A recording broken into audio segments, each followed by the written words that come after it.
G'day guys and welcome to LCK Challenger. It's 2023 summer. Atlas, this is Orcs next to me. Chronicler decided that today is crap day, doesn't want to be here. And we said we don't want to see you ever again. And so there is no more Chronicler ever again. Goodbye Chronicler and welcome to my life. Orcs, how you doing? Nice to be here. Shout out to Chronicler for deciding to just leave. Yeah. Leave you in the lurch. But that's what I'm here for, you know? Fierce runner-up. No. You're the first choice in my heart. I just had to go with Chronicler because he got in first. Oh, yeah, you know? Yeah. There was visa issues. Otherwise, he would have never been here. It's just not how we do it. So, yeah, welcome, guys. We have 3 best of 3s today. I have already prophesized that it will be either 6 games or it will be 9 games. So this first series is what we have to go off. And it will decide everything. It will decide absolutely everything. I actually think 9 games is going to be really hard because T1 struggle a lot to win games. That could be really difficult. It's also a new patch, though, so I feel like, hopefully, teams will be trying zany things. True. That will backfire completely. Zany things like Lee Sin. Okay, some of them not so zany, but then hopefully there'll be some zanier things. Then we'll be like, wow, this looks really... They should stop. Yeah. And then they'll lose, and then that'll allow it to get to 3 games, you know? Yep, there we go. That's the plan. So someone's going to pick a Nivea because they're like, now that she gets her armor and MR back after Egg, she's broken. Yeah. Yeah, and Lee Sin got like 5% extra damage on his Q. Woo. Hey, but he went up like 0.13 win rate. Yeah. You showed me earlier. Yeah, significant. That's, it's upwards. Yeah. You know, that's the right direction. Is it at 50% yet? No. But I just feel like that's the thing. Any pro player, right, especially Challengers players, any excuse, they'll go to their coach with this and be like, look, I've analyzed it. Here's the math. Here's the numbers. You need to let me play Lee Sin. And they'll be like, okay, whatever. And then then the coach says no, but then they insta-lock it anyway. Yeah, so they just don't so care. anytime we see Lee Sin locked in a second pick, we know that the coach is shouting at them, how dare you lock that pick? I told you no Lee Sin, and they'll be like, I can't hear you. Yeah, and that's when you get like R5 Teemo, like immediately afterwards, because the top lane is so mad. He's like, oh, you're just going to do nothing, man. This is just the worst. All right, these are the results from the last couple of days of last week. DRX managing to take the victory over KT, who are really struggling this season. Life Esports 2-0ing Gen.G, actually a big deal because Gen.G have looked really good. Nongshim, of course, crushed T1 because they're not very good, especially with Nice in the mid lane, who is very green. A little bit unfortunate there. Bro with the 2-1 victory over Kwandong Freaks, and D+ obviously won in 2 games because they don't lose, plus 20. How clean does that look? It is just absurd. Yeah. Yeah, I've heard on the grapevine that they are, I believe the term that has been used, rather good. Rather good is, that would be, yeah, I think that's about adequate. Rather good. Yeah, rather good, rather solid. Life Esports, they're 2nd place, tied with Nongshim. What would you say that they are? Decent. Decent? Yeah. Somewhat okay? Somewhat okay, I think that's fair. Relatively capable? Yeah. That sort of thing? All right. Yeah. Well, DRX has the ability to knock Nongshim off their high horse. Yeah. And with a 2-0 victory, could actually tie them for 3rd place. We could have a 3rd place after this. That would be pretty cool, but no, actually, wouldn't 2-0 would put them? You'd need to be 2-1. Maybe 2-1. 2-0 would put them ahead. Imagine doing that on broadcast. Well, it's because you saw the 4 and you're like, oh, 4 plus 2 is 6. Yeah. But then the 6 also goes down. Yeah, it does. Double whammy. Yeah, there is a bit of a double whammy. So if it's 2-1, which would fit with the 9-game agenda, that would put them neck and neck. This is how we can do it. They are also similarly pretty neck and neck in the LCK, just a little further down in the standings. Do you know what's beautiful about these standings? Bro's in the top 5. Yes, technically it's a top 6, but still, it's very, very cool. Ivan, was he nerfed enough? Because they didn't touch his big old shield. Yeah, his shield's still fat. Basically, they nerfed the on-hit on the W, which is, it's you know, it's an okay nerf. They nerfed Daisy's movement speed and slam damage. I still think it's pretty good, especially with Tristana, but, you know, definitely toning him down. Vi got nerfs to her shield, 13% to 10% max HP, just to reduce the durability a bit, not that huge. The R cooldown, though, increased that's one that will probably feel significant. I think we'll still see her, but maybe more so in spots where she's specifically good, rather than just all the time. But then again, point and click CC that can't be cleansed, when is that not good? It's quite often good. We don't see that much Malzahar though. So, you know, you never know. Nico took a little bit of a hit. And Aphelios, there are a bunch of nerfs. I know this is in Korean. When I read the patch notes in English, the Aphelios nerfs looked exactly like this. Yeah, it's probably better that it's in Korean. In all honesty. They nerf some stuff. You know, we'll talk about it if it comes up, which it might, and it's fine. Nico, a little bit of a nerf to the Q. Not a huge deal. The nerf disappears once she's got 5 points in it. The R change, though, because before when you were disguised as something, you'd be invisible for the whole duration of your ult channel, your cast time. Now you only get that same, the ult's only invisible for 0.5 seconds. So 0.75 of it, you can actually see the ult. So still probably broken, but you know. The other big one, Shiv, that we can see there. The AP ratio on the against minions is gone.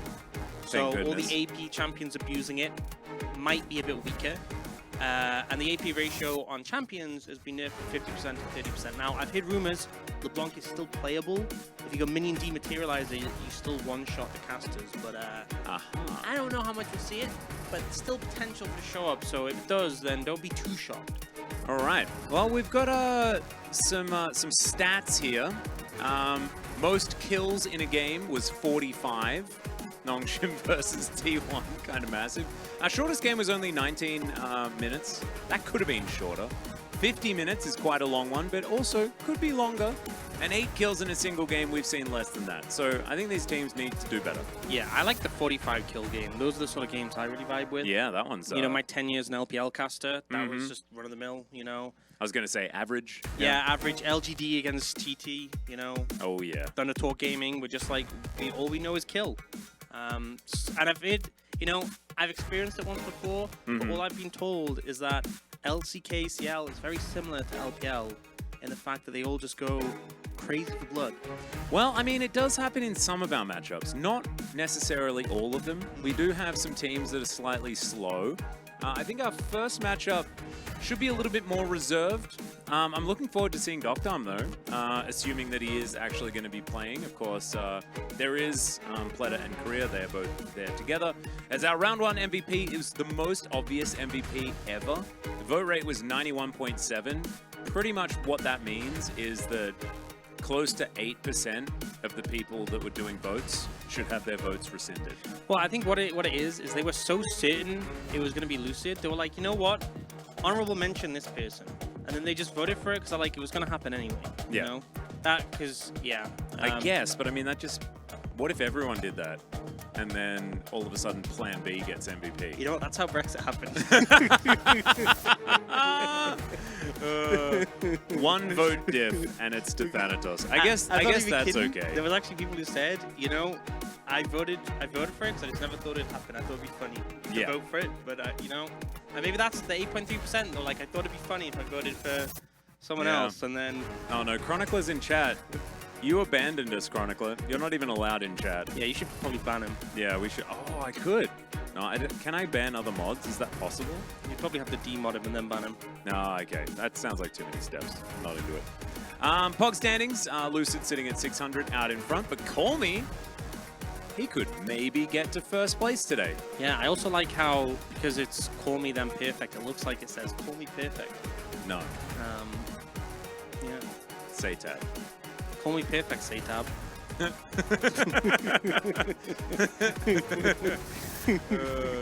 Oh, imagine if Winner was actually, like, moved up, because he's 300 points as well. It's like, Call Me Perfect Winner, Say-tab. Oh. We're taking it even further. Yeah, I know. You could get a Lucid in there as well. It could actually be a sentence. Yeah. Yeah. It's absolutely beautiful. Oh, Zayn may have actually abandoned us. Might just be gone. It's pretty unfortunate. Astronautilus earlier on did say that we're cringe casters if it's either like 7 or 8 games today. So we just have to try to not be cringe. Can you do that? Do you reckon you could not? No promises. No promises. Yeah, no, it's a difficult. I'll work on it, but it do be that way sometimes. Yeah, sometimes it do. DRX versus Nongshim. So, DRX will be our home team, so they will gather themselves some side selection. I feel like Nongshim are on a bit of a tear, though, at this point of the season. So I'm looking forward to seeing what they can actually get done. Of course, DRX have been a strong team here in Challenger for quite some time, although losing clear has been difficult. Frog sitting into those shoes pretty good. Yep. Any player with a name like Frog, I know. that's someone to watch. I mean, that guy, he can cross the top lane. Yeah, and probably a lot of experience. Yeah. You know, crossing over rivers, traffic, you know, cars coming fast, and you have to jump on the log, then jump to another log, and then jump across the road to complete the level. He could possibly even, like, jump on a sponge as well. That would create top jungle synergy, which they may have. Satab's going to be there in the mid lane, of course, and it is Docdom and Pleta. Dockers is back once again. Get your Docker Z's in the chat. Yeah, look at that. Chronic was saying, wait, today's matches are amazing. Yeah, well, sucks to suck. You could have been here. You could have. But are they amazing? Because as soon as T1's Challenger team is playing, I call it a day that could be better. Because they're just not very good, Orcs, and it's hard. Just like the main team. You know? So yeah, Chronicler, you are almost correct, but you really do need to check the things that you say. They did bring Gen.G to 3 games, and that just means that there's an extra game to be sad about, okay? And also, didn't Gen.G also, they got 2-0'd by Hanwha as well. They are on a little bit of free fall, good old Gen.G. We'll have to check in with that one as things are going to go. All I care about right now is Docdom. Just want to see how he's doing. You can see a big grin on his face, and honestly, Docdom looked really sad. Last time we were in the LCK, like when he was playing, every time you saw him walk out, he looked like a husk of his former self. And so now he's alongside Pleta there towards the bottom side. I'm very much looking forward to seeing how it's going to go. As this is your Nongshim roster. Vital back down in Challenger once again alongside Double H. And it's Mihail, the god of Cassante, with Sounder and Call Me. Call Me, of course, has been the real standout for this team. Yeah, Blue's had a 100% win rate, but only 4 games. So, yeah, what does it mean? It means maybe they don't like playing on blue side, but when they do, they're like, oh, this is easy. Yeah. They like the challenge. It's a secret weapon. Yeah, that might be what it is. Or they just haven't been the home team at all. Not entirely sure. But we do have some mega Nongshim fans here. Double H on the back of a jersey. They couldn't actually get his name there, I guess. And so they're like, you know what? I'm just going to put it there myself. Yeah, you know, I respect the craftiness to make it happen. I respect the craftiness of doing that drawing in the middle. It's pretty dope. Bit of a Poppy there as well on the left. On the left, yeah. Tristan and Poppy. Very, very cool. I'm always very impressed by some of the drawings that come out, honestly. And I'm like, I always think, like, you know, if I was in the crowd, what would I do? Stick figures. Yeah, it'd be terrible. Yeah, no, it'd be You'd have to go for, like, the comedic angle. But then it would just be like, people would look at it and be like, no. Yeah, I'd try and go for the comedic angle, and then, like, no one would understand because I'm so bad at drawing. For the cameraman, and he'd go, get out of my way. Like, try to dodge me, try to get over me. I'm like, hey. It's like all out of focus and stuff. Oh, perfect. This is a bit of a highlight on DRX's new bottom lane. Currently doing pretty well. 2 out of the 3 games that they've played, they've picked up some victories here. The Aphelios is 1-1 for Docdom, and of course, that was his most notable champion. He's been very, very good at that in the past. But and you know, he probably read the patch notes and understood what I was saying. Probably. And he's probably going to ignore it. That's what I'm assuming. He'll take it into account. He'll be like calculating the exact, like, how should my ammo consumption change? Should I maybe be like 3% more usage when I'm using white? Because obviously the change to the turret means that maybe I want to transition onto blue a little bit soon. And everyone else is just like, I don't know. Everyone else is like, I don't know, I'm going to press the buttons I have available and try not to press E too much. I have Purple Gun. I press Ultimate. Big damage. That's how that goes, right? Yeah. Purple Gun's the best for everything. They had to nerf Purple Gun because it was too powerful. Yeah. He did too much damage, and so they nerfed the slow. No. I don't want to break the illusion that I read the patch notes. I didn't read the patch notes. Just definitely would. Pleta is in support now. Are you misremembering? We just saw the graphic. You'd be misremembering from a very short while ago if that was to be the case. But your name is insane_12. So I guess there's that. Yeah. You meant is Poby still playing? Oh, so they're having a conversation within themselves. So yes, Pleta is going to be support, but he was obviously previously named Becca and was a support. Played in the LCK with DRX alongside Bao. So Pleta is actually a player with a lot more experience than you may give him credit for. But he did debut as an AD carry when he subbed in for DRX previously this season. Multi-role talent is what you said. Indeed. So, you know. Here we are into the draft as Jax and Renekton. The Jax-Renekton conundrum has now been solved by DRX just banning both of them away. Do they go Cassante, they ban? I think it's Mihail, so if you're not banning Cassante, then you're doing it wrong. How would you feel, though, as a pro player, if you see, like, the enemy team triple ban top laners first round? I'd be like, I'm in your head already. That's true. You know. And then I'd start hovering stuff, you know? I'd be, like, hovering, like, Nasus and things like that, just to get in their head, just to make them think, oh god, did we miss something? By the way, Orcs, I think you are you work on the design team at Riot on lolesports.com, right? So could you, sometimes. Morza Teleria, I think, was asking this to you specifically. Is it possible to add the LCK Challenger English stream, both Twitch and YouTube, and the main LCK stream, YouTube, to the LoL Esports site? Currently, the only attached stream to LCK Challenger is Korean, and the only options for regular LCKs are Freaker and Twitch. I'll work on it. Yeah, if you could do that, that would be absolutely amazing. Yeah, I'll pull double shifts, might be able to get done this week. Yeah, no, I think that would be really great. In other words, don't ask us. We have no control about over LoL Esports at all. Sedge. Denunciator, how you doing? I thought DRX was 3-7. When did they start being good again? I think it's like as you transition to the second round robin, that's where DRX tend to get a little bit better. But they did win a couple of series last week. So don't be mistaken, we are on a new patch. Vi, Nico, LeBlanc were all nerfed, still banned. Kai'Sa has had Shiv changed, still picked early. So yeah. You know, the more things change, the more they stay exactly the same in every single way. Indeed, and we're going to see the Poppy priority as well, so no Lee Sin, which I am very upset about, because Korean challenger players and Lee Sin, I mean, it's a match made in heaven. It's a beautiful thing. Yep. But Poppy is just too good. You know, maybe they're anticipating that there could be like a Lee Sin and the Sejuani gets put mid or something. Aphelios. Trying to hide it, and so they're like, we'll just pick the Poppy just in case. Yeah. Just to make sure it doesn't happen. And Rackham. Rackham, yeah. I kind of like this with the Kai'Sa locked in. Kai'Sa Rakan has been pretty strong. Call me going to lock away the Rel though, as we do have Kai'Sa Rel for the bottom side of the map. Pretty powerful here, and it gives them so many options as far as banning things away. I find the Rakan pick kind of weird because I feel like it telegraphs the Xayah, and if you look at the compositions that have come out, Nongshim's like, we're going to dive, we're going to kill you. Yeah. And DRX was starting off with we're going to stop you from diving, and we're not going to die. And then Xayah's really good with that, you know? Yeah. And then they just kind of find it. I guess maybe DRX are thinking we need some reliable engage in case the Kai'Sa goes poke and is very cringe. Yeah, that would be cringe though. So and Nongshim, they're not a cringe team. They're not a cringe org. Do you know what I discovered? Just around the corner from my house, there is a Nongshim Red Force peaceable. Oh. Yeah.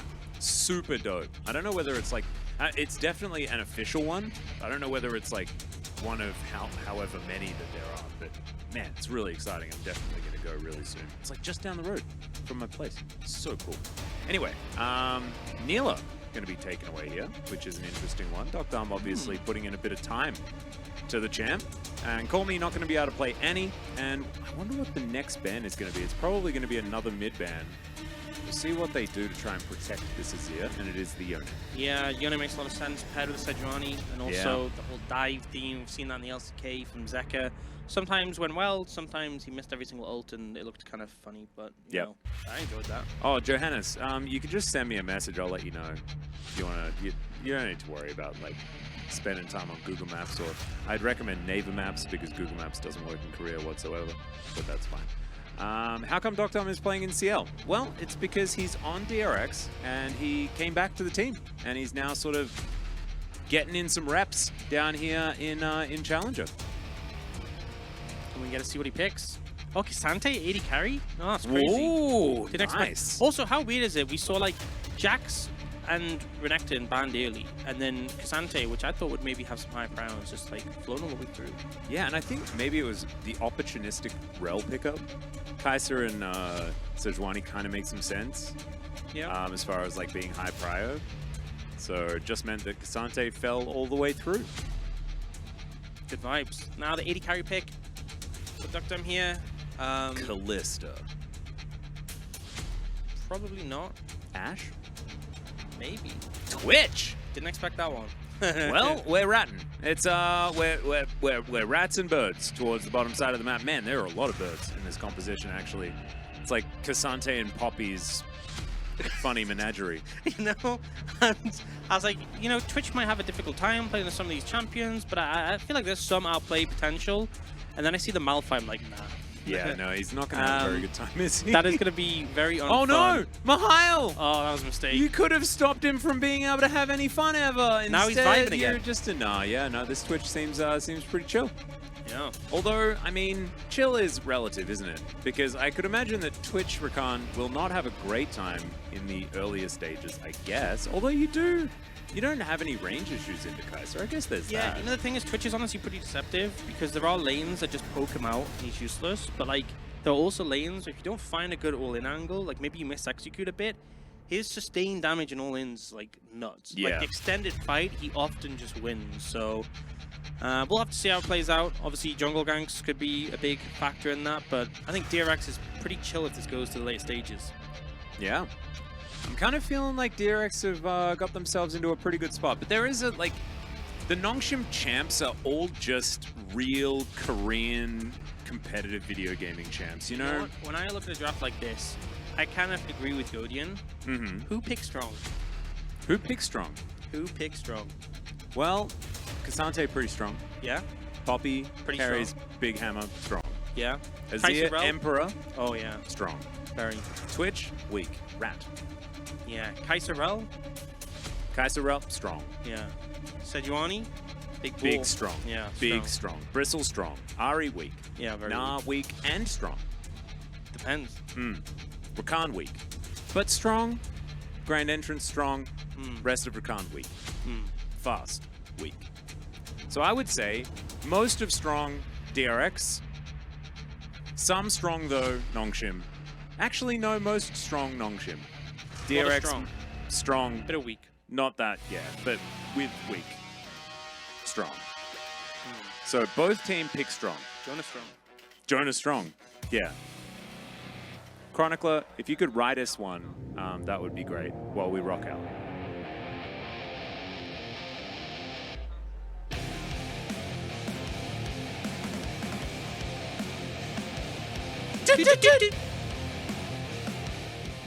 It was an honest-to-goodness effort there, Orcs, and I reckon you can work on it for next time. Yeah, I'll try. I'll practice. Unless I completely messed it up and it threw your timing completely.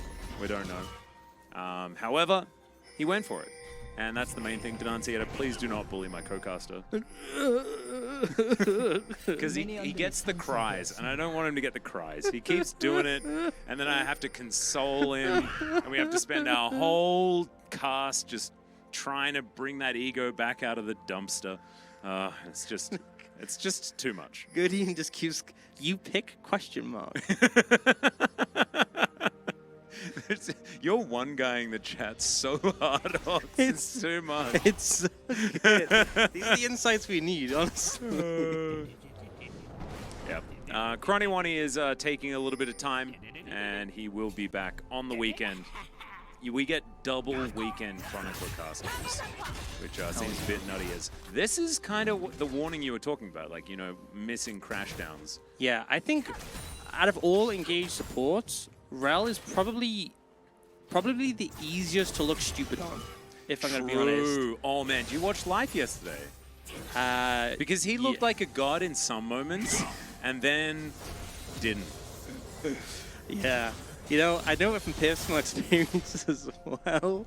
I played this game where I was against a set support, and I was like, look, I got a great engage angle, and then I jumped in and he just beat my head in. And Oh, no. I was like 0-4. Because I kept trying. I was like, I can get it this time. Yeah, No, yeah. I couldn't. So hopefully it doesn't Skill go that way issue. this time. Bit of a skill issue. No, this no, is no. not, though. You can see 100% win rate for Vital on the Kai'Sa.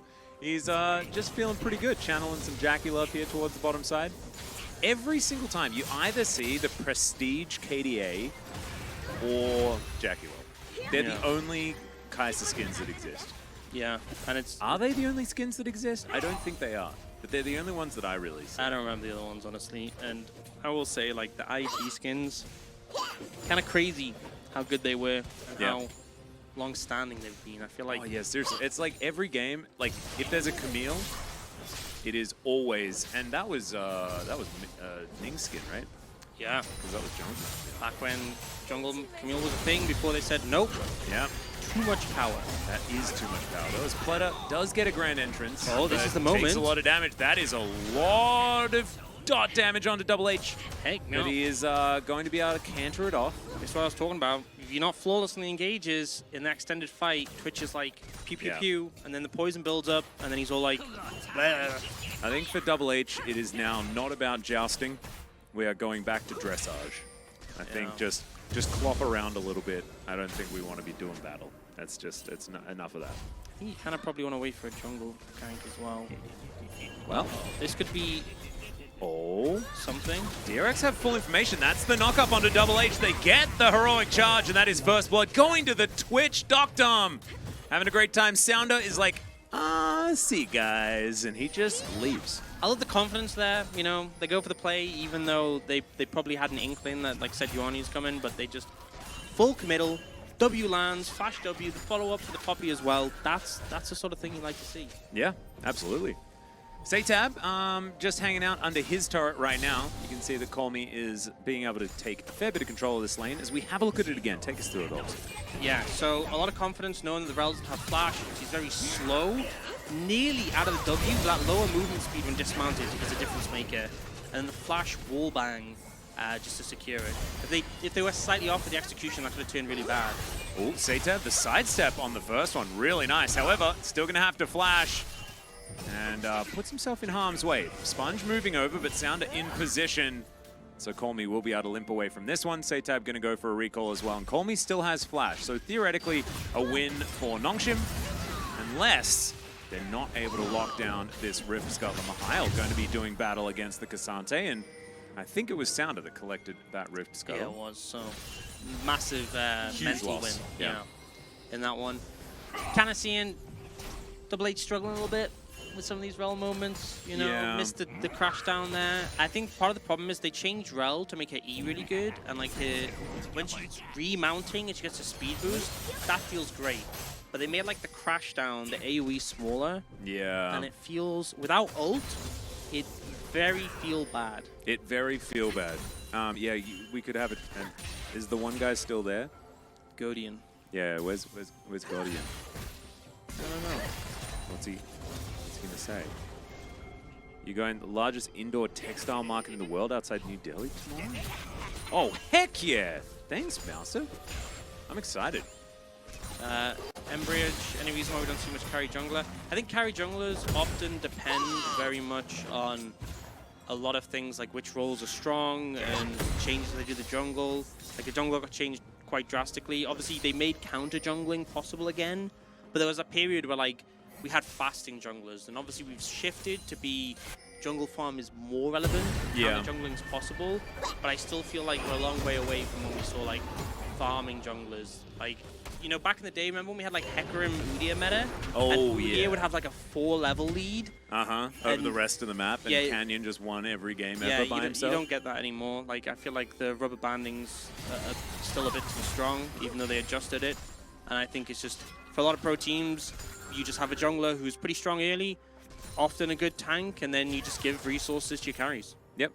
Seems to be how it's working out. The Sounder going to get heroically charged into the wall. Do you know, Poppy was kind of ruined for me, and I need to make an admission, and it's just to you, beautiful Challenger fans, that I will tell this to, as I'm going to have to hold the phone. So I'll tell you later.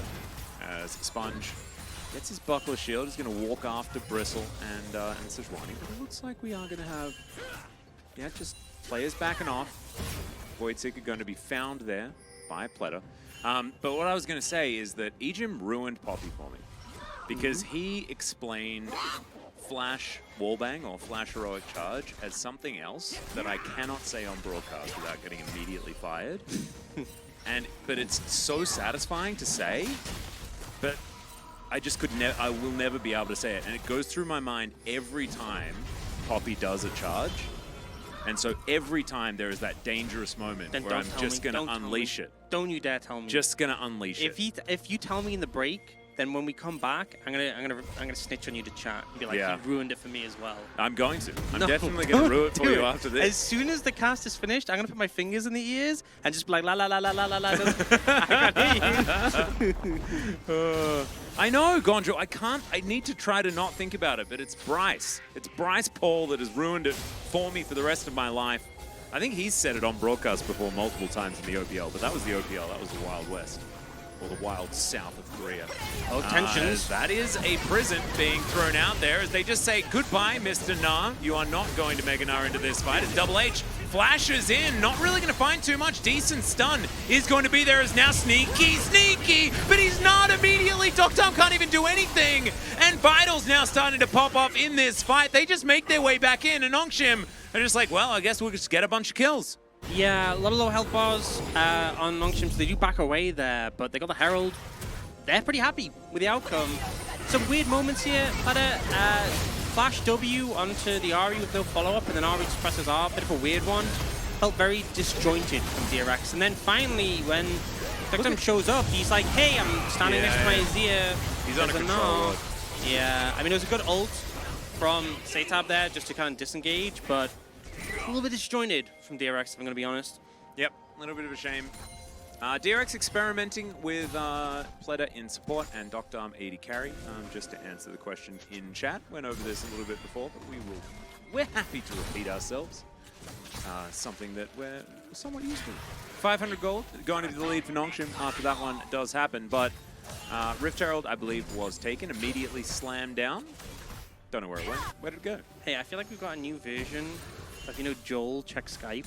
Oh, yeah? Yeah, it's Lost31. Can you please tell my friend Adam that I'm sorry I wasn't on League of Legends today as my girlfriend came over. All right. So I think everyone should be sure to tell Adam that. Yeah, if we could just let Adam know. Shout out to Adam. Yeah, shout out to Adam. Sorry. And also, Joel check Skype. Oh, Caster, did Law go back to LEC already? Not already, but she is going to be leaving in the next couple of days. Pretty sure. Yeah, I think she's not going to be here for next week. She won't. No. You're going to get the Valdooni on the desk and the Atlas on the space. Oh man, I love one of those dudes. I know. Same. It's not me. Atlas, can you tell my cat I love him? He's watching the stream. I love your cat, Catboy Cooties. What's the cat's name? What's the cat's name? We need to know. What was it? Yeah, Catboy Cooties, what's your cat's name, please? Yeah, Law's been great. Law's been absolutely incredible. She was also on the Pog State last night as well, so she's going to be on another episode. It was going to be Wolf, and we wanted it to be Wolf, but then he was working on Kartrider last night, and he had like the items round go to like 5 games, and it was just like the most epic Kartrider ever, and we couldn't wait for forever, unfortunately. So yeah, next episode of Pog State going to be out in a couple of days, or actually tomorrow. You know what? I feel like the state of that would be pretty pog.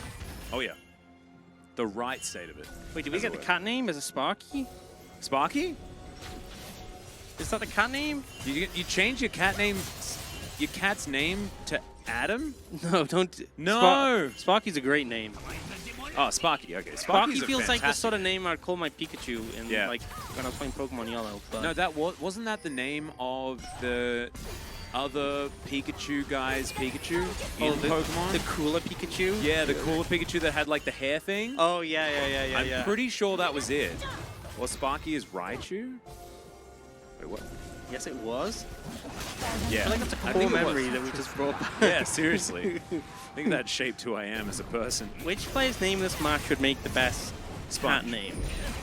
I think frog would be pretty good. I love giving animals names that are completely different animals. Yeah, Yes. yeah. Like calling a cat duck, you know? Call a cat dog. Yeah, I feel like that's too on the nose. It for might me. be a bit on the nose. Yeah, that's true. But it's It was a a classic. photographer dude's Pikachu. Yeah, that's yes. And I remember like Ash was like weirdly jealous or something because like he was better at training his Pikachu and he had to learn about how to take better care of his Pikachu or something like I that. feel like it's that thing where Ash is like, wait, I can't just feed my Pikachu Doritos and Mountain Dew and expect it to like carry me. Yeah, it's when Ash like realized that actually he was like a trailer park trainer, you know? He was just not it. Amazing. You knew a cat named Mouse? Oh god, that is a cat that would always be entertained. Yeah. Just chase itself, it's fine. You a cat named Fish? Great. Cat named Fish? Absolutely fantastic. You know Very what? into it. Cordless Battery said this. You give your guys pet names. Why not just call it cat/kitty? So we had a cat who we called. It was a kitten at the time when we got it, and we called him Kitten. And then we got a new kitten. Yeah. So we called him Fluffy because he was fluffy. And Yeah. we called the new kitten Kitten. And that cat, who was called Kitten, is now 12 years old. My sister lives with my sister, and it's still called Kitten. And my mum tried many times to change its name, and it just didn't care for it. So it's forever being called Kitten. And whenever I have to explain to people, like I explained to my fiance when I first met her, like the name of my cats, and she was just like, "You're so bad at names. Like, what is wrong with you?" It's actually so good. I mean, Fluffy and Kitten. are they? Fluffy is very fluffy. Exactly. Very fluffy. And was Kitten ever Formerly a kitten? known as Kitten. Yeah, officially cat only answers to kitten. As it turns. Well, so our cat names are the worst though. So we have two boys. One's a little Persian. His name's Vivian. Yeah. And the other, he's a Turkish and he was a former stray. He's got like huge scars down his side where we assume he won a fight with a big dog. He's a gangster. Pretty much he's a gangster. His name's Dongcho. Yeah, a big dog called Frog. Yeah, big dog probably called Frog, yeah. His name's Dongcho, which is basically like an old man Korean name. It'd be like the like calling a pet of yours Howard or like Roger. No, I love that. You know, like old man name. I love old man vibe pets. Yeah, I'm into it as well. As that's an ultimate from a Poppy. We do have second Herald being fought over. Call Me finds a decent angle, but doesn't find a charm whatsoever. DRX is going to take this one down. Call Me kind of out of position here as Frog also in some trouble, going to have to flash. Nongshim now just going to get out of, they're not going to find anything, and DRX is going to get out of there. But they did get the Herald. Sneaky, sneaky. So, Oh, there's that cool Battle Dance combo yet again, but the Magnet Storm comes forward. Double H is going to be smashed against the wall. I didn't mess it up, guys. It's okay. Mihail trying to get out of there, but the damage has been done. Already that pick off. And Nongshim struggling right now. pretty slick from Planet there, though. The long-range engage, the fact that you can use the sneaky twitch as kind of like a bouncing pad, doesn't find vital, thanks to the defensive peel from Double H. But yeah, I mean, this was really slick. And obviously the Rel has to like sacrifice herself to try and save the ready carry. Yeah. Noble sacrifice. I think so. Noble sacrifice. That's a... Not a great cat name? Isn't it? It's not a great cat name. It's also, I'm pretty sure, isn't that an ability name in... That's a paladin ability name in World of Warcraft? Noble Sacrifice is a paladin secret in Hearthstone. Oh. That's it. Yeah, because I think there's Get down! There's Hand of Sacrifice. Yeah, Hand of Sacrifice. Yeah. That's and I didn't actually know that might have been the name of it, but I only know it as Sack. And then there's Sank. And I just call for buffs from paladins. I've never played that. Yeah. Noble Sacrifice is a good pet name for your significant other. Okay. Give that one a Cordless go. battery. Don't know about that. Yeah. Give that one a go. Get back to us. As two people with fiancés here on the broadcast, we would probably opt in for never go with that one. Oh, blessing and sacrifice. Wow. Yeah, because it's hand of justice. Yeah, hand of justice, blessing. It's just stun. Yeah. There's a lot of names of abilities that paladins have that I don't actually know at all. Just say something that sounds really noble, maybe a little bit cringe and on the nose. Down! And you're like, yeah, that sounds paladin-y. That's what the guy says in Noble Sacrifice, right? The guy that turns up, get down! Every time.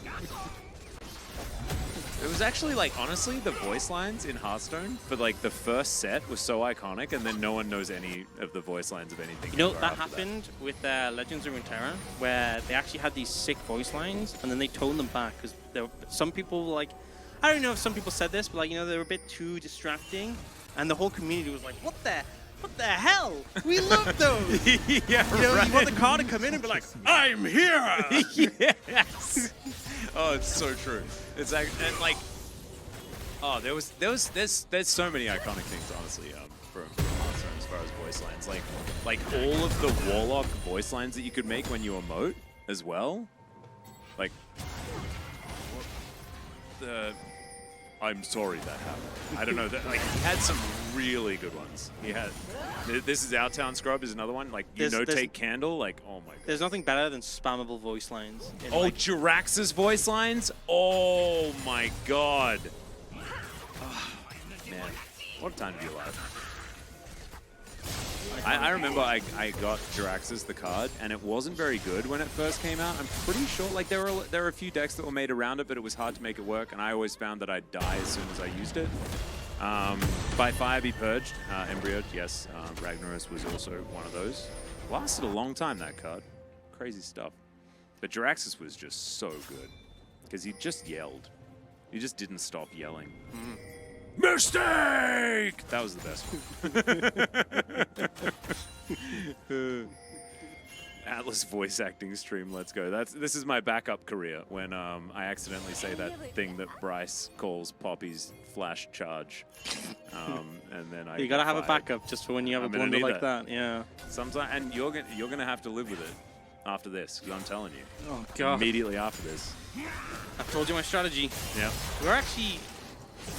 There's windows outside. I've seen them. I think I could make a run for it, jump out and avoid you. Hey, I'm that Adam that was apologized to earlier. Thanks for letting me know. And the Chronicler as well. Oh, nice work, Adam.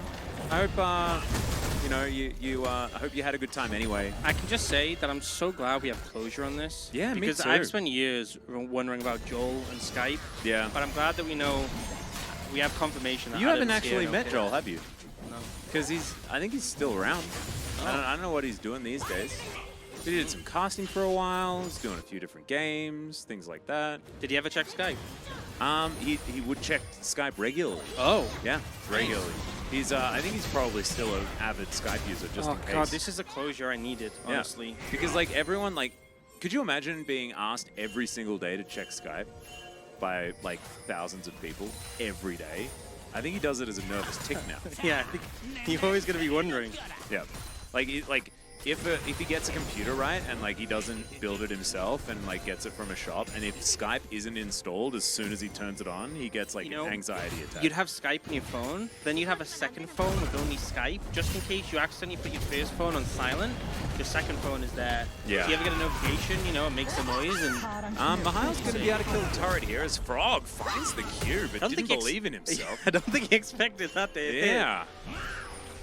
It was very weird. Friendster? No. I do remember hearing about it in American movies. And I thought actually it was just a thing that was from the movie, not actually real. Was Friendster actually a real thing, Professor Silent? That's crazy.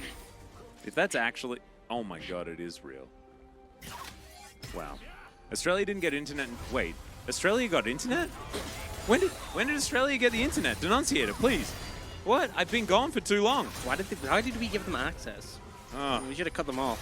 Well, as soon as you cut yourself off from everything, you cut yourself off from being able to deny us internet.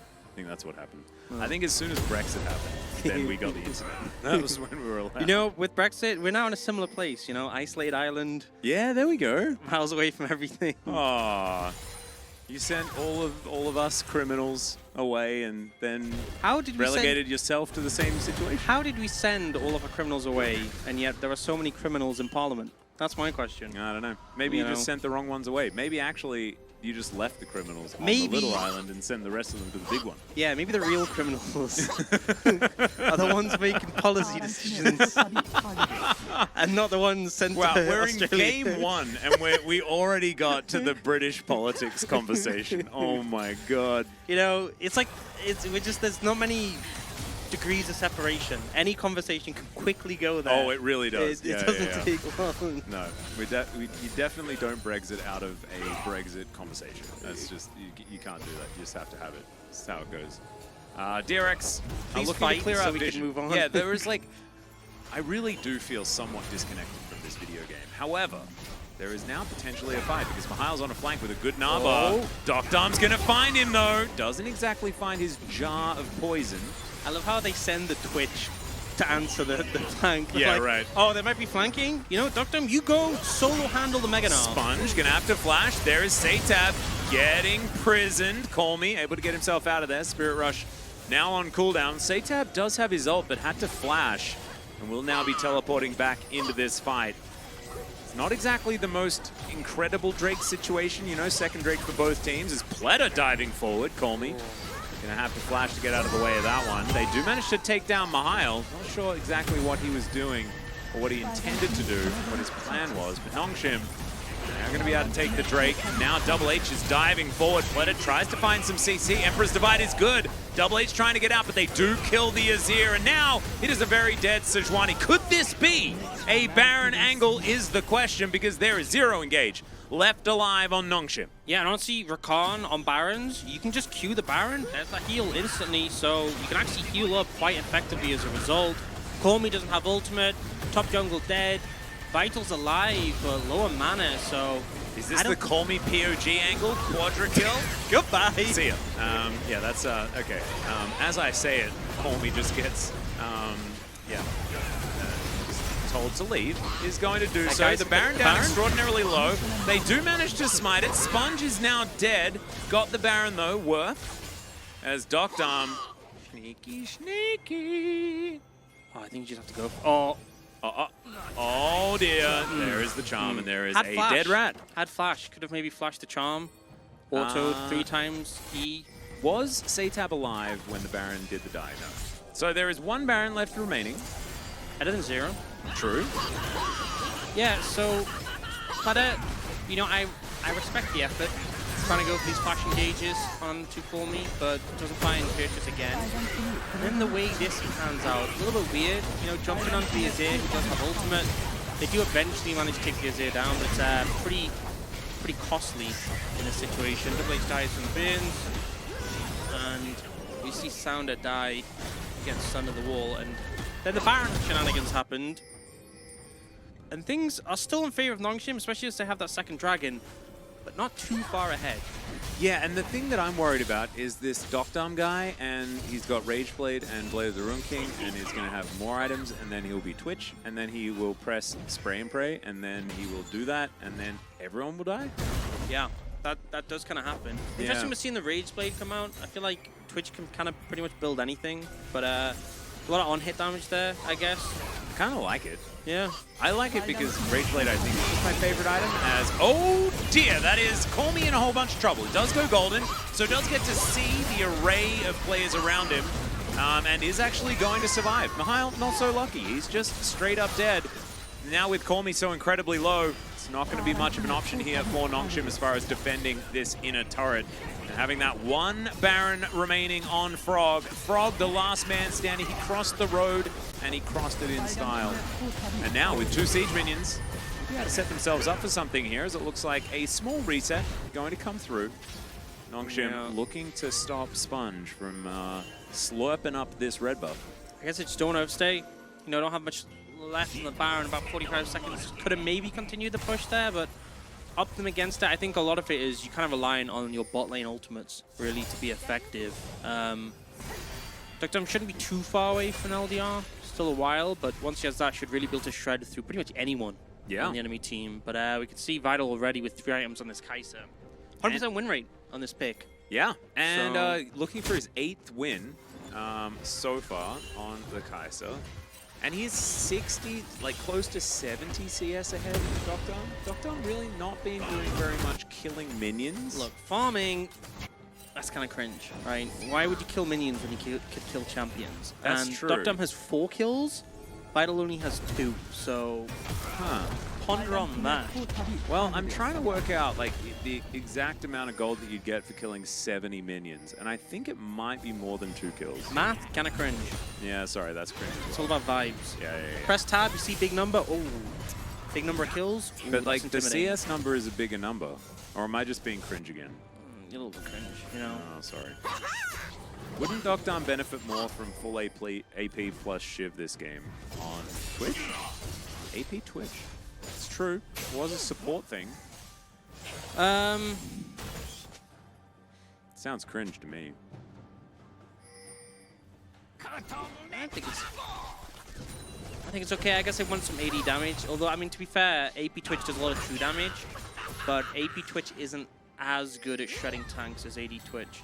It's not bad, right? Because your fully stacked passive does so much true damage, but I think they're really seeking some like reliable AD damage, even though Twitch isn't the most reliable over the course of a long fight. But ooh, there's a lot of doms though. Does have that one completed. He's gonna do some. Do you go Hurricane after this? Yeah, probably. Hurricane's probably pretty good. He's also got like GA, honestly, 4th. Yeah. Pretty decent. I feel like with Rageblade and Blade of the Ruined King, that is a lot of... I was thinking, what Twitch build have I seen recently? People can go Triforce Twitch. It's really popular. Oh. So I'm like, that's why I was thinking Rageblade isn't as common. Triforce is pretty common. But to be honest, you can build whatever you want in this champion. He's still going to do a ton of damage late game. So. Yeah, he's just Twitch. He just twitches. DRX going to be able to pick up their first Infernal. That will be secure, but they traded for an inner turret. Actually a good trade here for Nongshim, in my opinion, especially if he's Mahal breaking some holes. Can get so much extra control of the map. Pulls Tab over. You've got pings coming out all over the place. And look at this, the zoning from Nongshim. Kind of fantastic, as Pleta will be able to move on over. Dr. turns up as well. Mahal throwing things around. I believe representing Cube and this Nah. If this was a gauntlet, I would say good choice. Outside of that, might have moved on to a different one. I like throwing houses. That's the coolest one. No, it is pretty great. You know which? Co-learning says that their favorite part is when Twitch says it's twitching time. I don't know whether he says that. Oh. Well, I was going to say something though. What do you think? He says sneaky, sneaky. What do you think of the skin meta for certain champions? Because, for example, Sejuani always goes Poro Rider Sejuani. And the thing is, you know, isn't there that... There was one for Lunar New Year that was like riding on a pig? Yeah, the piggy bank one. That one is great. I like it when players pick the piggy bank skin and then feed horrendously. When Nogari was playing top Sejuani all the time, he'd always play that skin, and I'm like, that is perfect. Yeah. That is exactly what you need. I don't hate Poro Rider, I'm done with it. You know, I've seen it too many times, and I also think that Zoid's Sejuani is just the coolest, one of the coolest skins ever. I think for a lot of champions, to enunciate it, it's which has the smoothest animations, that's valid. But it's Sejuani, bro. Like, who cares about the animations? Yeah. Oh, no, I missed that ultimate because I was playing Firecracker Sejuani. No, you didn't. No, you didn't. No, you missed it because you're, because you're not as good at hitting it. Or your opponent outplayed you. Yeah, there we go. That's skill shoot. Yep. And yeah, Zoid's the best, and it's easily the best Sejuani skin. So that meta, I mean, we just need to say goodbye to them. It does have a cute little dangly tongue, very cute. But I like a Sejuani skin where she's riding on a big bear. Yeah, that's like the Russian battle bear skin or whatever. Grizzly could play that skin. Yeah, Grizzly should play that skin. Yeah, pretty sure it's the only skin that he's allowed to play. And if he plays Annie, he has to play reverse Annie so that he's the bear. Oh, yeah, Annie jungle. Yeah, hit it here first. I actually only ever play reverse Annie because I think it's my favorite. Saying like I really want Annie to yell Annie instead of Tibbers. when you are. As we're looking for a bit of an engage here. It's a decent glacial prison as Pletter in somewhat of trouble. There's the steal on the Baron. Goodbye, Rel. And sometimes you just ult everyone away and you can't win a fight. Pletter's still alive. Give that man POG. And I was like, okay, Baron 1k HP, like a max range ultimate from Sponge just knocks Sounder away. And it's like, cool, Baron's mine. Yeah, cheers Chill to as Baron. that. Imagine Thanks, starting Baron against Poppy, though. Is that part of the problem here, or is this a bit of desperation from Nongshim? What was the thinking? I think they just thought they would finish it sooner, but the engage from Pletter actually meant that they lost DPS on the Baron. Because the Baron was so close to just being smiteable. Yeah. Oh, man. If this is the way that Vital loses his first game on Kai'Sa, dying for the first time at 32 minutes. That's going to be where the base is broken open as well. They set up the mini little top ARAM situation here with the Sun Disc. So we're going to check it out one more time. Let's check out just how far Sponge was away. Like, look at the health on the Baron.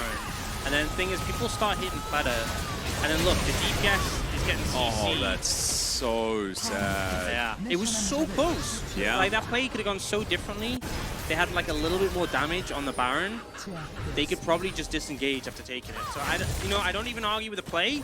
Execution a little bit off, and Sponge just built different. Yeah, absolutely. Have to shout out Vital as well. He's Flame Horizon Docked Arm, and he's about to lose. So, Told you.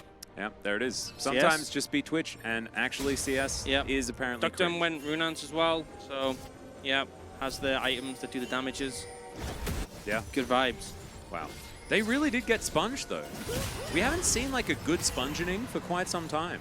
Yeah. And Sponge really has just sponged this game. As I say that, cast a curse. Sorry, Sponge. It's going to be interrupted, but still, Sounder is just getting smashed against the wall.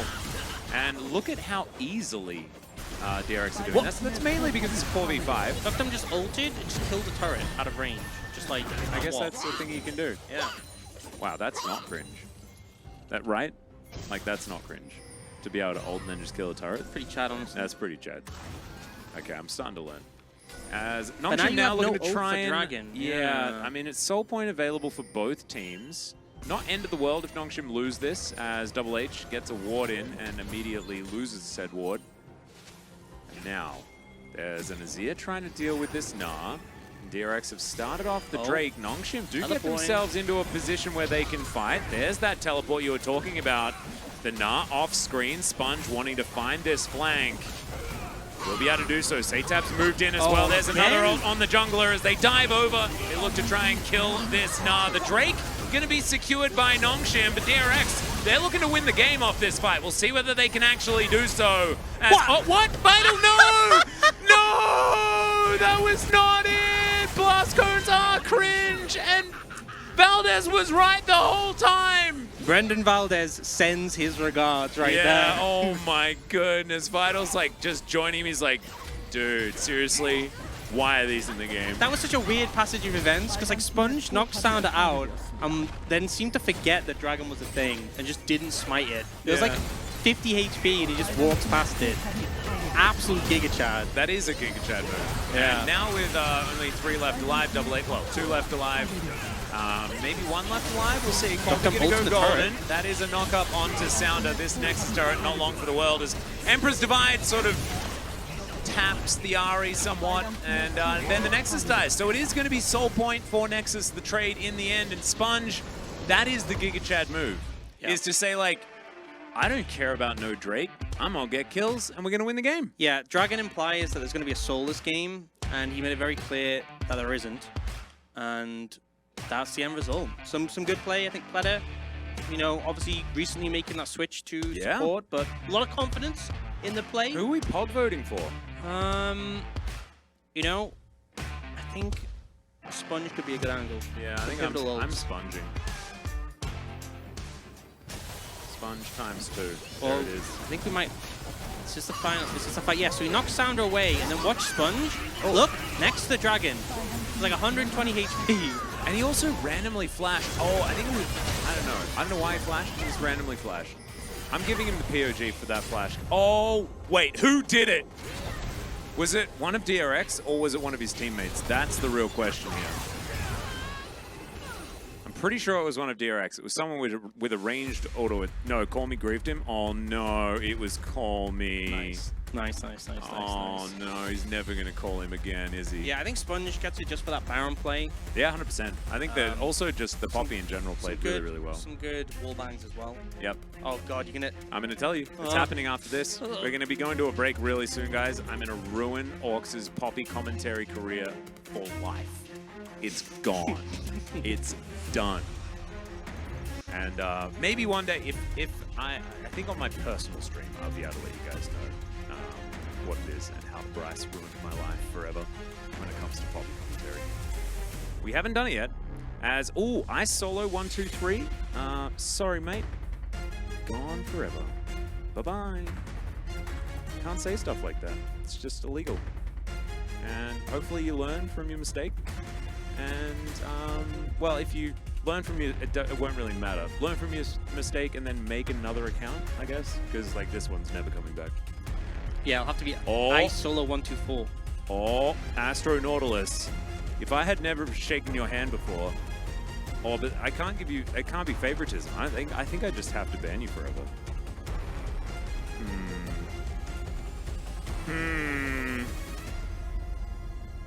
I don't know. But you weren't making fun of the players. You were making fun of me. So actually, it's fine. Yeah, that's justified. It will be Sponge that picks up the POG. It's only his second. You can see he looks a bit surprised about it. He's like, guys, why haven't you voted for me more times? Yeah, did you not see? Steel Object, Baron 1. Steel Object. Wow. That actually looks like it's part of a database.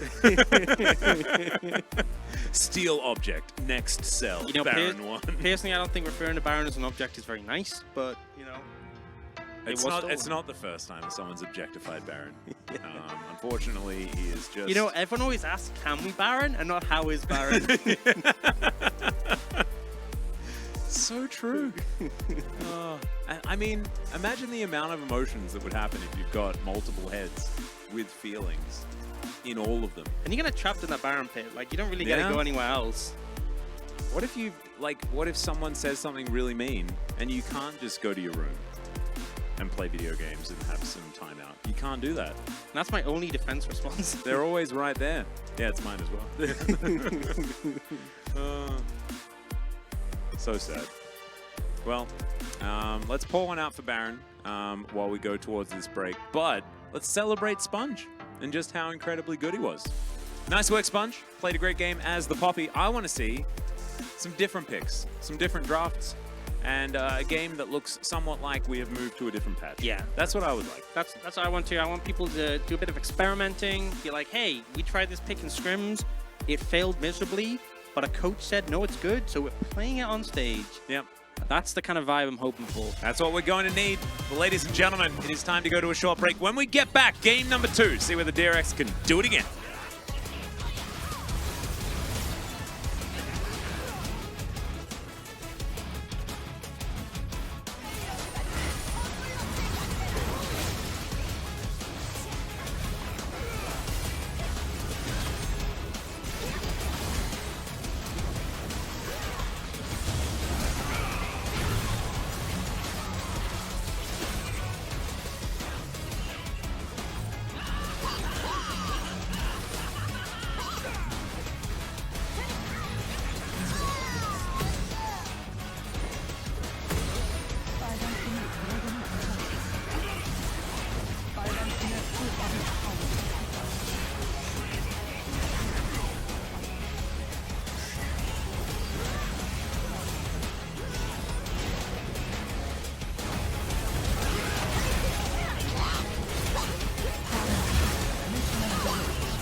Welcome back to LCK Challenger 2023 Summer.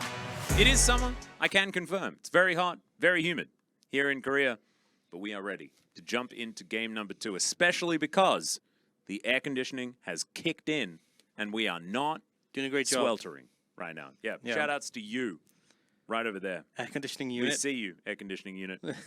Actually, it says carry on it, so we could shorten that to carry. So thank you, Carrie. Thanks, Carrie. Doing a great job. Oh, imagine if it was like a Fisher-Price air conditioner. We could actually call it Carrie Fisher. You know, I've always wondered about like the little ovens they have. Yeah. Like what would be the limit of what you could actually like make with one of those? Like little light bulb ovens? Yeah. Probably not much. There's probably a YouTube video on it. Yeah. There is. Production has also said thank you very much, Carrie. We appreciate air conditioning in any way, shape, or form. We also appreciate DRX and their being able to win with a Twitch that got flame horizoned. Yeah, and I think it just shows that CS farming kind of cringe kills. That's what we like to see. You know, that's what we're talking about. And actually, sitting in stealth for the majority of the game. Yeah, a good move. Yeah, can't be jumped on. A lot of times, like, no, I was going for a flank, and then it was like Twitch pops out, like I was hiding. Yeah, and then it's like, sneaky, sneaky. Yeah, yeah, it's perfect. Absolutely beautiful. If anyone has anything to say about the cats' names, we'd really appreciate to hear about it. Make sure you drop that in either YouTube chat or Twitch chat. Preferably Twitch chat, because YouTube chat's kind of... We miss things. We do. I apologize, YouTube chatters, but we do. We just tend to miss it. You know, shout out to in YouTube chat, Vizzle, who win game 2? We don't know yet. Game 2, no happen. So, no one win game 2. Yet. Satab getting a bit of a massage, I believe. No, he was massaging himself on the shoulder. There we go. Shout out to flaming YouTube chat. Thanks, Bun Bun. You see this? Yeah. You already know one of them is wearing gym shorts. Oh my god, how did you know? It ain't me. I actually am. This is the first time I've worn shorts to work today. I'm so glad someone noticed. Whereas me... Do I have gym shorts vibe? Is that the vibe that I have right now today? A little bit, yeah. Oh my, I didn't know that I was different. Yeah, whereas me, I'm very professional. I'm wearing sweatpants. Yeah, you know, there you go. All the way down. But you also have sweatpants that somewhat match the color of your jacket. Yeah, it's a vibe. So there you go. I reckon, you know, it's like, you know when people say smart casual? Yeah. Smart top, casual down below. Yeah. And I'm like, these are also my gym shorts that I wear on my day off, you know, at home, hoping no one sees me. These are definitely the gym shorts that you wear on the train and you're just feeling a bit self-conscious. Like, if I felt self-conscious ever, I would feel self-conscious on the train in these shorts. Yeah, I'm just looking at them, you know. Yeah. Some good shorts. Atlas confirms he has legs, sort of. I actually don't, because it was leg day last week, and I hadn't been to gym very much, and I very recently got a personal trainer, and my legs were over after that. Would you go as far as to say they were Jova? They were Jova. They were Hova. Oh, Krover? Yeah, we got a new one. There was an old sad Uni picture, and I was very proud of myself. It was a good one. It was yeah. And often the games yesterday were kind of Hova quite a lot. Yeah, as it turned out. This game, Yundo knows. He knows because he saw me. Yeah. This game, though, I feel like there's still hope, still potential.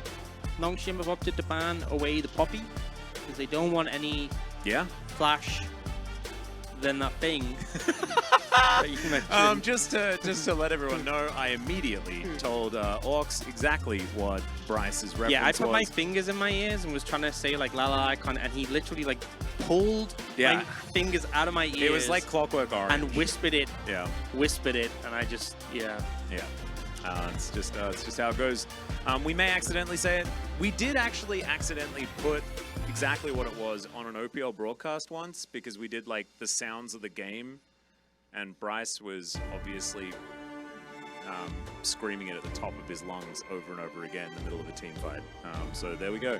Any old OPL fans may remember exactly what it's supposed to mean when you press flash and then use heroic charge on Poppy. And Nico going to be the first pick here for Nongshim. She has been recently somewhat nerfed. Is it kind of huge because now you can flash out? I mean, you can kind of just see it coming for like a split second, but also when like that minion was like high-tailing it towards you, you should have kind of guessed. You know? Yeah, that's true. But a bit more time to react, especially if you're playing like champs like Ari and Kai'Sa who are mobile. You got a bit more reaction time, but still broken. Still gonna bully Ari out in lane, I would expect. So definitely a good first pickup for Nongshim, and Kai'Sa trading hands. We saw the Shiv again, Shiv AP build. Yeah. Which kind of indicates nothing changed.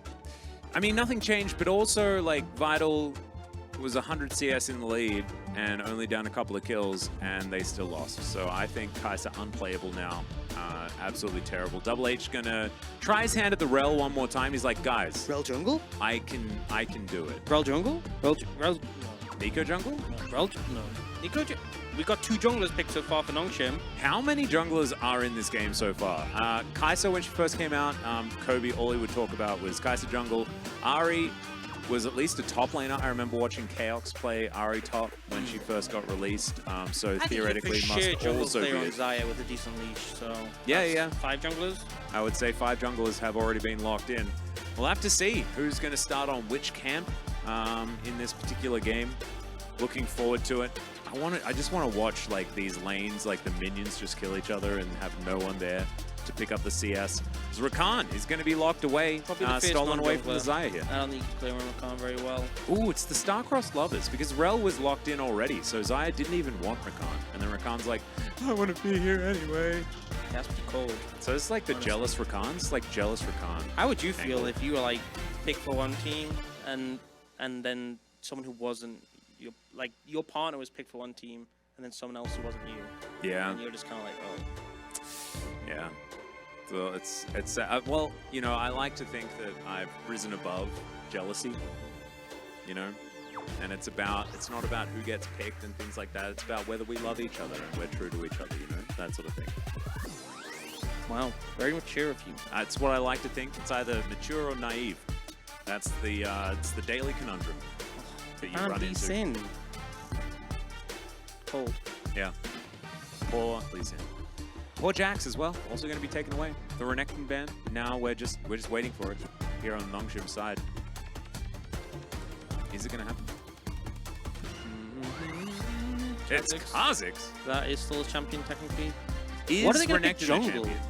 No, they've already got. Yeah, I mean, Renekton's 4 junglers. I mean, Nongshim, honestly, unironically, if they put Rel jungle, that is supremely based. That would be pretty cool. It's actually got buffed in the jungle this patch. Quinn? Kyle is going to not play Quinn and will switch to Cassante. Come on, do it. Pick a support now. Slam. 10, 9, Rel in the jungle. 8, 7, 6, 5, 4. Nah is worse 1, and he locks it in. But I want to support on 5. Support on 5, put Rel in the jungle. Do it. It's a pretty good Palpatine. I'd say it's a pretty good Palpatine. Been working on it. Are you one of the people that has now grown an added appreciation for the Star Wars prequels since how terrible the sequels were? Sorry, it's just like Belveth, yeah. Anyway, Empress buff. You know, honestly, I grew up with those films, and they were my vibe when I was a kid. So. Same. Do you remember how many, like, the amount of simultaneous battles there were at the end of A Phantom Menace? Oh, yeah. It was dope. Oh, my God, that lightsaber fight? Oh, God. Look, actually, probably, like, the best one. Everyone's like, well, I like the original ones. I'm like, okay, sure, but let's be real. That fight between Ben No one Kenobi likes the original and Darth Vader, lightsaber they're like... They're not good. Yeah, no, seriously. It's and bad. then that one... Now I am the master. The Darth Maul one? When the music starts playing, oh, dude, that is still to this day such a banger. It's Giga iconic. It's so good. Yeah. So you know they were flawed, but lots of movies are flawed. Absolutely. Those are great, and the games that came out during that era. Oh, dude, Pod Racer. Oh my God. Actually, just go to Battlefront 2, the original Battlefront 2, not the new one, like the dude, OG. Shadows one. of the Empire. Did you play that game? I didn't play that. God, it was so good. Super. Knights of the Old good. Republic. Yep, Knights of the Old Republic. Classic. Actually, Rogue Squadron, 100%. High Arm Zero, definitely. God, so good. That was, honestly, that was peak Star Wars era. It was. It was actually peak Star Wars. Like, I think as well, like... Also, Ewan McGregor, 100%. And Taken guy. Why? Liam Neeson. Lego Star Wars, iconic. I remember. Yeah, Lego Star Wars also. Oh, and when you collected like all the upgrades and you got access to like the super money room, man, and play that. Oh, I 100% of that game. That was a good childhood. To be perfectly honest, even the Super Nintendo Star Wars games were kind of dope. The platformers, I really enjoyed them. How many wrong opinions can we have? Seems like a lot. You know what, Papa? You take that back. Because now that the terrible like sequels have come out, you can gain a bit of appreciation. Like, not Jar Jar Binks. Like, Jar Jar Binks was a mistake. We know that, okay? But if you like watch the movies, Jar Jar theory, it was gaining some ground. Misa, no, George Lucas was just too much of a coward. The master plan never actually came into fruition. They couldn't work out why Jar Jar wasn't there during like A New Hope and all of the others. Let's take a bit of a timeout before we get back to the conversation.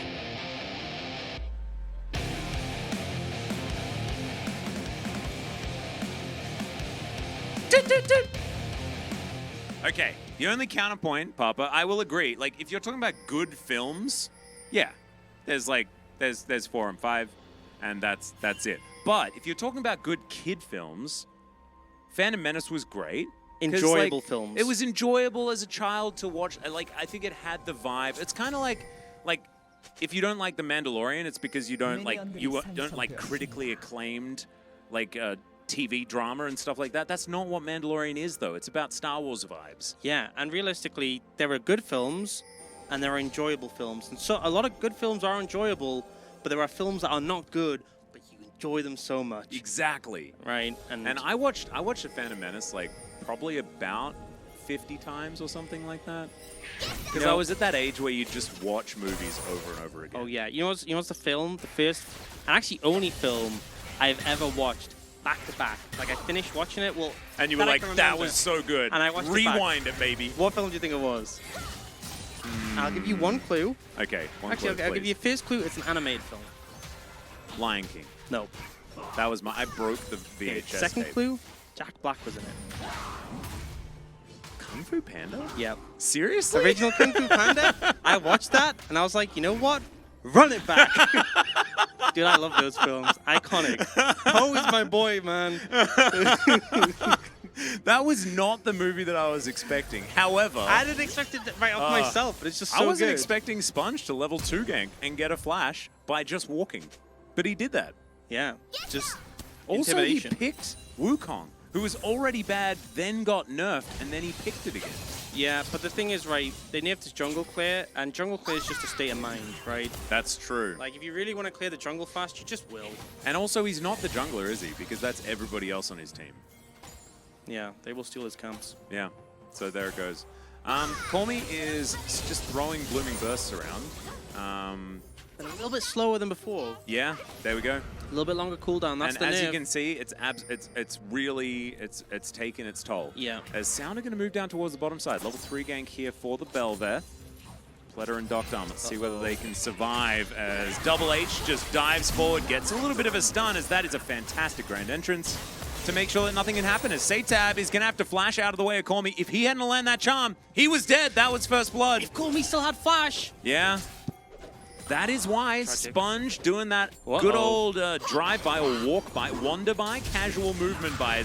A whole bunch of buttons was pressed by Mihail, but he's still going to be dead. Frog is just going to casually take that last turret shot. That dive was just kind of beautiful by DRX. I love how Mihail was like, I'm going to jump, bounce over you, flash, and they were like, we still haven't hit you. We don't have aggro yet. And then they just kind of beat him up. It's like, okay.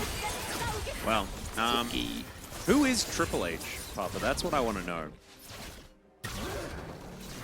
And actually, we haven't explained it like that. That Pletter was support before AD, and Docdom is better than him at AD, and therefore that is why this happened. It's so clearly explained like that. Yeah, really streamlined. Yeah. I feel like we have said everything around that. It's one of the I don't understand Papa's wrestling memes situation. Man, I miss those times where he'd say something about wrestling and I just have not... Do you watch wrestling, Orcs? Not since I was a kid. Yeah. I knew Triple H was a wrestler, though, because actually, now that it comes to mind, I should have known. Yeah, but my friend had this wrestling game that was like... It's actually just Hulk Hogan. We just played against each other all the time. Oh my god. Wow. That's embarrassing to be me.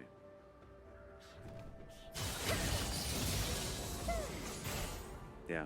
I don't know. Kind of speechless. Yeah. It's a lot to ponder on. Yeah. Anyway. At what video age were games. you when you realized that wrestling wasn't real? Oh.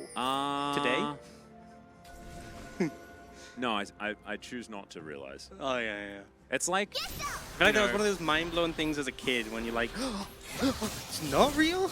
And if you are one of the people that likes to think that wrestling is real and it always will be real, I think that's okay because like flat earthers exist. You know, there's like a lot of things that are definitely not real that people choose to believe in. You could say flat earthers exist, or my perspective is that globies exist. I watched a fan, like, honestly, like, I think it's a YouTube sensation. Just, like, honestly, not only flat earthers having opinions, but also not flat earthers having opinions on flat earthers and getting upset about their opinions. My favorite one was they gave this guy like as much budget as he wanted. It was a flat earther to test his theory, and he wanted to have like a helicopter fly up so you could see like measure like the angle and see if like the horizon dipped away, like the helicopter dropped down, would it go out of vision? Yeah. So they were like, you know, you can have helicopter, you can have whatever you want, you can have all this. He did the test, and then afterwards he was just like, but this means it's not flat. he did that, and he realized it wasn't flat, and he was like, oh, well, I guess I was wrong. And then went about his life? Yeah, and I was like, this whole time, someone just needed to lend him a helicopter, and he could have Just lend him a result. He could have result. What about a spaceship? I feel like a spaceship would really do the trick. Oh, yeah. Probably get multiple people on board with that. Yeah. Well, probably multiple people could be on board the Well, spaceship. But well, Sponge guy is getting knows it. slapped. Just wing slapped multiple times here by Sounder, but Frog's gonna flash on him! That is a Giga Chad move if ever I've seen one. Zigging and zagging though, Sounder gets out of there. Mihail not gonna be so lucky. Avoids the charm, but doesn't avoid death. You know, a little bit unlucky there. Ooh, Oh, still looking for more. Yeah, call me. Couple of call me's. Hanging out. You know, does get the emote in. That's how you know they're a good Nico player. And you know, Mihail could have gone Quinn here. Instead opted for the Gnar. No. The real thing is he could have gone Cassante here. Yeah, that's true. And instead decided to die. You know, this is one of these situations where it looks like easy setup on the Belveth, but she's still got like the E, which makes her immortal, and a million dashes, but then Mihail ends up in this tricky situation. Charm doesn't connect, but it doesn't matter. Forces the walk back, so... Yeah. Bun Bun Squish. Atlas, can we handshake in Korea in 2 years? Absolutely. We should have... Did we not shake hands when you were here before? Oh, that's a bit sad. Oh, maybe we should shake hands just so we have it. There we go. Just gotta make sure it's done in and case I you forget. shook hands, and you guys can vicariously shake hands as well. I liked it.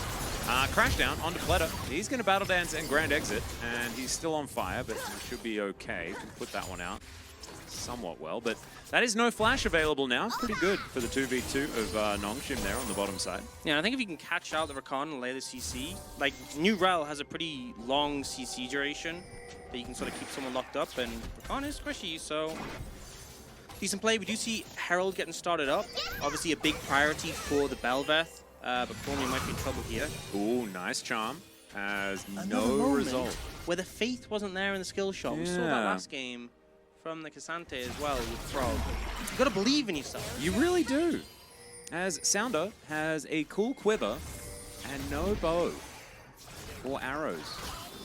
Well, no, it doesn't have the arrow yet. Still, they're going to get to work on this Rift Herald, of course. Very good for the Belveth.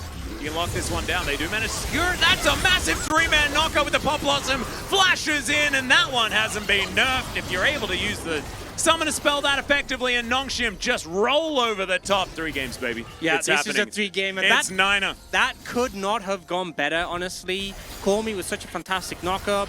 They managed to get the follow-up as well for the rest of the team. Sounder's getting the it's everything. I mean, Cormier's gone to 600. That's POG right there. This one play. Yeah. See, this wanders out. There it is. The flash in. With the Rel on top and the Feather Storm. And then not, you know, Mikhail kind of lets it down by not having Mega right there. That could have been even bigger. But, you know. That was that was Wombo gloriousness. We'll give it an A-, right? A-? Okay. If the Mega Nod being there, it'd be an A+. Yep. But, yeah, Craigasm, all, like, that tells the story. That's what I like to call it's a beautiful Wombo combo. Lovely stuff. And the Belveth was able to go back. I think that there's some like remoras and stuff like that happening. Yeah, where I mean, the big one happened. where the standard didn't die.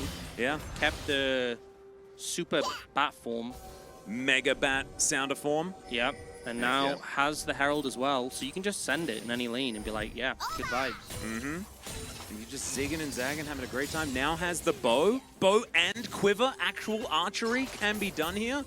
Sounder kind of just has wings and not arms, though. I don't know really why you... Look at that wingspan. It's a massive wingspan, but how do you use a bow? And the bow looks kind of small. Like a recurve bow isn't a long bow, right? Recurve bow is like more of like the little bow. It's a quiver, isn't it? Recurve bow is a bow, and then the noon quiver is a quiver. noon quiver, yeah. And there are a couple of arrows, it makes but probably sense needs the thematically you'd have both, shard. Right? Yeah. It kind of fits together.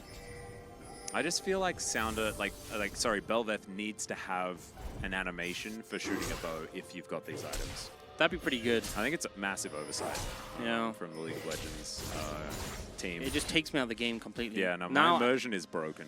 Now I don't really feel like there's some Void, Remora, Manta Ray thing running around with a bow and arrow. Yeah. It just it takes me out of it. It takes me out of the vibe. Oh, not another one. We don't need another one, call me. Another? Not another one. That's too many. 3 of oh god, it's like Where like the coming from. It's the Whitsundays. It's like an Australian barrier reef. There are actually lots and lots of rays. They're actually really cool though. I always find it funny when you see pictures from below and you see the little face. Yeah! They are pretty cute. Oh, Frog being a frog. DRX trying to take themselves a second Drake of the game here. Sounder in position. Oh, he can swim over. He can just swim over. Floop. Swims in. Flip. There's the steal. And then swims out. See ya. Not going to be able to get the little thingy for the ultimate. Oh, but give him the thumbs up. Death thumbs up. Yeah. Oh, gorgeous. You love to see it. All right. Call me underneath this turret. One of these plates going to be taken down, say tab. Good job there. His win rate on this Ari absolutely ludicrous. As Sounder, he's just having the bestest of times. Has now his Kraken Slayer is capable of slaying Krakens. But the problem is in this game. Hello. That was a lot of Nico. That was too many Nikos. That was I kind of loved it though because like what we were seeing before was too many Nikos or Belveths. It's all Nikos all the way down. Oh my. Whoa. The only thing Nico can't turn into is more Nikos, and yet we saw more Nikos. If you were on Summoner's Rift and you realized that everyone in the game was a Nico. Whoa. Maybe actually that is the lore of League of Legends. Nico's just every champion? It's just a Nico factory. It's like the Clone Wars, to go back to the prequels. Yeah. It's just all that one dude from New Zealand. What a hero. Yeah, absolutely. All right, Sounder going to be taking a Rift Scuttler there. And the game is slowed down somewhat, but there is still a big lead here for Nongshim. And I have faith. I have faith in Wukong being terrible. Sorry, in Sounder being Belveth. As Frog going to get nut into the wall, and that is a big old crush away. Kyle just reading it so well, being like, look, I'm going to slam you into the wall, but I know the jungler might be here, so I'm gone. Yep. And just Mihail is QV having a great time. Good vibes in general. Mm-hmm. You know, I have to say, ultimately, 13-13 looks very much the same as 13-12. Yeah. Although, I do like what happened, even if the result doesn't really Sometimes it's a good patch if it doesn't actually change the meta, but it just makes things feel more balanced. It brings that's it kind together, of how it's supposed to like work, right? If picks, they're still played, like we're still seeing Kai'Sa, but she's a little bit weaker, she's a bit more in line. So that's okay, you know, I can live with that. Rel, a little bit more online, again, I can live with that. I also think that, like, if a patch isn't immediately solved on day one, then it's probably good. Because it allows for development over the couple of weeks of the patch cycle, right? Yeah. And that's what we prefer to see. Instead of, like, on day one, X thing was given this nerf that was way too big and then everyone's playing it. I also think because there's a lot of nerfs, it'll probably take time to realize the things that have become strong as a result, you know? If something's buffed, it's like, oh, it's buffed, let's play it. Like, Lee Sin buff, let's play Lee Sin. But when lots of things are nerfed, it's like, okay, so what benefited from this? Yeah, What's Papa the has thing? the perfect example of, like, the Urgot time, where Urgot went from, like, champ that no one even knew existed to instantly pick, like, permaban, basically. I love stuff like that. I love when someone just develops something and it ends up being, like, the most broken thing ever. What Like- about that one Aatrox main though, just before the rework? That's a tragic That was story. the saddest story. You know, apparently that account hasn't been played on since. Really? Yeah. Wow, he I'm not even just kidding. quit. The account's just... I mean, maybe he had other accounts. I imagine he played a But what few games statement. on the What a- remake. no, like, well, yeah, but on that account, there's no more it's just dead. Yeah, Tragic. no, it is really sad. The Rageblade old Aatrox, oh baby, absolutely loved it. Pop Blossom only onto one as Doctarm is going to dive on in. Double H taking some damage here. The Rel does get a kill onto the Wukong, but they don't need the Wukong. He was basically not a champion anyway. The Crocodile, though, that is a real champ right there. As Mihail going to get dashed on here by Satab. Just Spirit Rushes into a wallop. That's a decision that could be made. Not a great one as Pleta takes a fair bit of damage. And Sounder zigging. Some zagging. There it is. Gets the knock-up onto Satab here who flashes. Orbit Deception, but Sounder is going to be all right. Really wants to get this Rift Herald. I don't think he's going to be able to. Nongshim did buy some time, though. TP coming in from Call Me. That's a little bit danger close. Yeah, somewhat. Although, how many Call Me's are teleporting in? And that is actually going to stop this Rift Herald from being taken. Sounder might be able to just, dive on top. It's taking a fair bit of damage here, but does reset. Sponge knows this is happening. Has a smite available, so does Sounder. Ultimately, when you're playing Bel'Veth, there's one thing that matters, and that is getting Herald. True. So, unfortunately, they lost this fight, but it just felt like the trigger was pulled so much more decisively by DRX, you know? We see the tricks come out from For Me, but it's immediately the engage from the Wukong, and then the return engage only hits one target. And it's when you have an Ahri, there's so much momentum in these fights, right? You get one kill, you get a reset, you keep chasing down, and very quickly it kind of falls apart for Nongshim. So, good fight from DRX despite the fact they had a deficit, but unfortunately they weren't able to get the objective as a result. And now you've got a very angry Bel'Veth just swimming around the rift, stealing things away, Frog, just trying to keep his inner turret alive. Sponge will be able to grab this Infernal Drake, the first of the Infernal Soul that we have here this rift. Somewhat scary. Has been spotted. Oh, Mihail. Can you stop this from happening? He's on a control ward. Sponge will be able to secure this because he has smite. It was a little bit dicey there for a moment. As he does Warrior Tricks to try and get himself to safety. Everfrost to save the Wukong Nimbus Strike to the Sentinel. But Satab going to get smashed into the wall. There is a Cyclone. Satab should be able to get out of here, but is Sponge going to be so lucky? No, he is definitely not. He's just stabbed with a wing. And then the Rift Herald is going to dive into the inner turret. DRX still well and truly on the back foot. Yeah, I mean, they're just really solid play coming up from Heil, just running them down. Doesn't manage to quite kill Setab, tries for the CC chain. But right now, Sponge is so far behind, especially when this guy's typically going to be your primary engager. Doesn't feel good that he's so far in a deficit compared to this Bel'Veth, who is once again just stealing away camps. I just can't believe that Nongshim managed to ban every other jungler in existence. And so Sponge had to play Wukong, even though it's the most terrible jungler ever. Isn't it amazing? Like, there must have been, like, Warwick bans, and Rammus bans, Amumu Rek'Sai bans, bans. Rek'Sai bans, Rek'Sai, everything. No one's playing Rek'Sai ever, although it did get nerfed. Skarner was obviously banned. Yeah. Forced to play Wukong. No other option. And also, Sounders kind of had this game where one of the, like, the ideal Bel'Veth game is when you have your upgraded form just continuously and you keep getting it back again and again and again just as it's running out. And it's kind of been that vibe for like the past 10 minutes or so, which is pretty ideal. Yeah. Has got the Evan Shroud as well.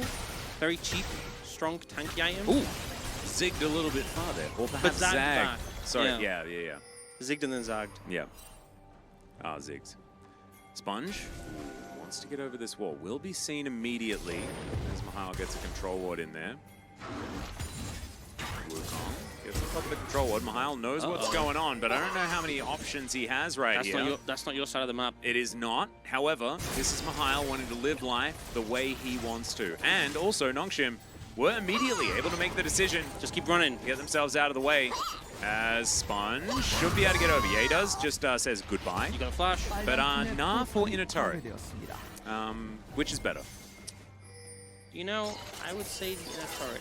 More impactful. What about if it was 2 inner turrets? Definitely better. That was bad negotiation, wasn't it? Like, you'd already agreed to the trade, and then I said, yeah, but how about I make it even better? Yeah. Then I'm going to jump on that. Yeah. So they don't actually decide to. Decision was already made. They're negotiating, DRX negotiating a little bit better, I think, than you did. Yeah. I've never been much of a negotiator, personally. Actually, a fact that good old Papa Smithy in the chat knows very well. It's neither here nor there. Sound up. Jumping on through, there are a whole bunch of little void friends. Were they Remoras? They might have been Remoras.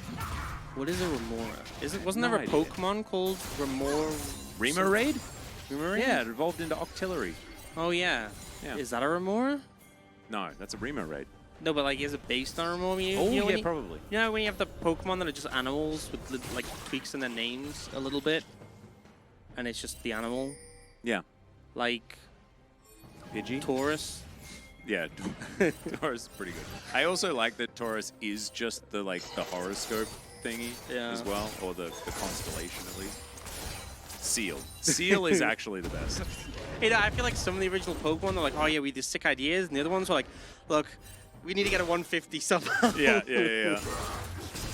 I think it's funny though, like all the translations of Pokemon names though. Like for example, in Korean, Ditto isn't Ditto, it's Metamon, which I think it's very similar to the Japanese name, which is also a pretty cool name, even if it was just in English, like Metamon. Yeah. Because it like metamorphosizes all the time. Like, it seems like a pseudo-English name anyway. Yet they just don't really.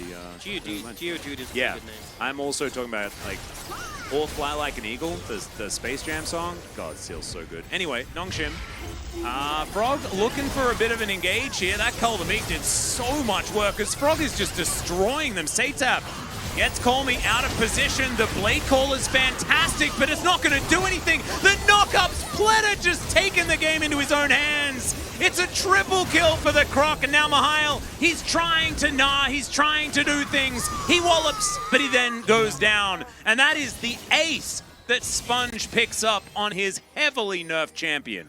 And it just looks like DRX are just picking Nongshim apart. The fight looks so much smoother from their end. We saw that earlier one with a big wombo combo, but since then it kind of just feels like they haven't been able to find that same cohesion in any of these fights, and it's kind of just the Croc and the Ari running rampant. We see Frog going in here, just doing so much damage on the front end. The ult can Call Me, just buys time, and then it's the momentum here from the Ari, right? They got that kill, 3 charges, dash forward, resets. Yeah, and what?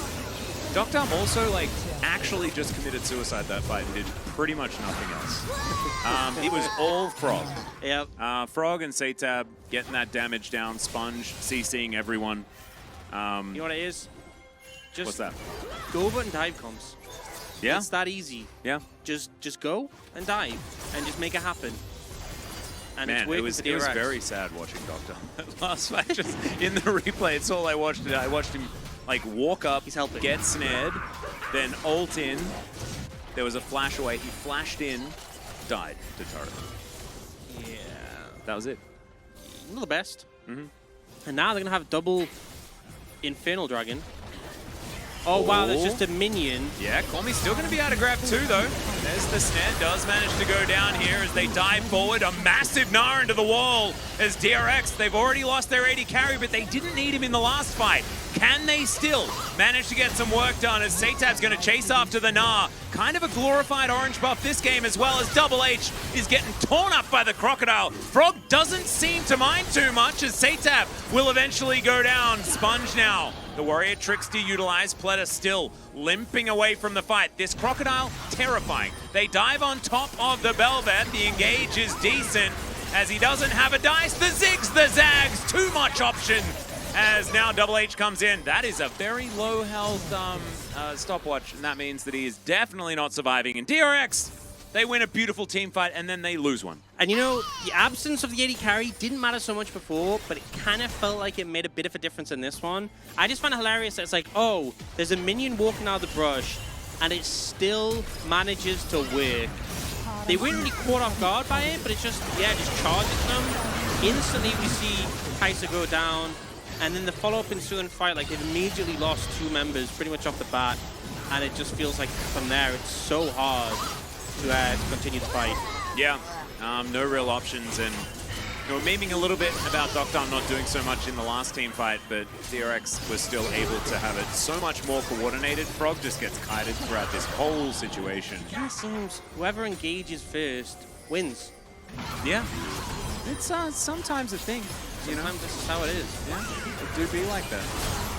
And Frog just wishes he could permanently be pressing Q, but unfortunately, you just can't permanently press Q, as it turns out. It's not if. There's technically no such thing as the CL team, blind mods.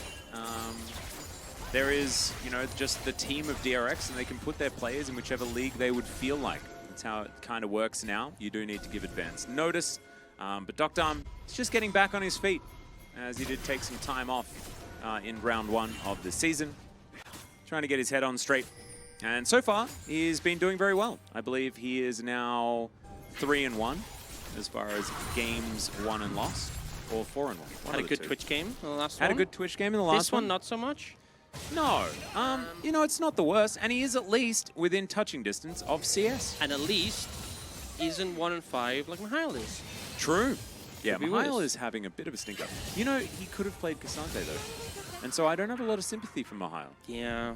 We keep talking about Cassante mainly because Mihail demonstrated that his best champion by infinity amount. Infinity amount. I don't know why I wanted to say infinite by an infinite amount, but I just instead went with infinity. And I think we got it. Yeah, definitely, yeah, shouldn't have explained that as much. But anyway, he was way better at Cassante than everything else. Yeah. And he didn't pick it. Sedge. I could have just said that last bit, and that would have been enough. You really could have made it a lot shorter, but, you know, you do your thing. Yeah. So we go. Sponge and Sounder. Their names look kind of similar on the screen. Yeah, if I take my glasses off. Yeah, right?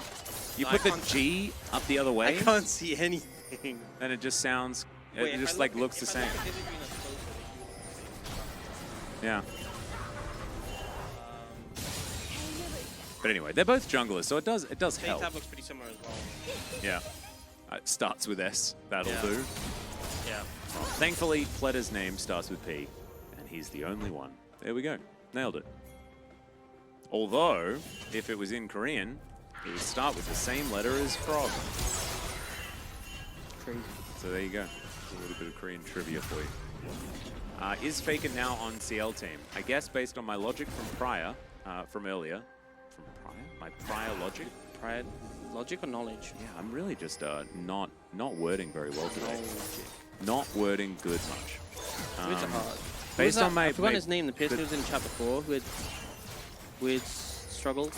Oh, God something. Strong. Godlian? I have one job to Goldian? word. Yeah, I'm wording, but I'm just not strong? wording that good. Yeah. I'm still doing job, but just not doing job good. Or very well. One of those two things. Let's do job better? Weird. Weird do good? No. I choose not to. Word bad. I word bad for entertainment for fan. So, word bad good? Yeah, word bad good. Bad. Much. Nongshim. Good mid. Playing. Call me. Minion. Dragon. alive. Baron, also? Alive? Yeah. Sounder, make Dragon dead. Dragon dying. Let her walk. Baron dying? Baron. Void. Okay, Minion, Sounder. Okay, Doctom's getting engaged on. There's the Magnet Storm. He is able to Killer Instinct his way out. Vital's going to flash on top of him, but he flashes away. And now it's a 3-man Gnar into the wall. Mihail! He was inting before and then takes control of the fight, but Frog dives on top of everyone and just culls them. They are so meek in this battle as Sounder.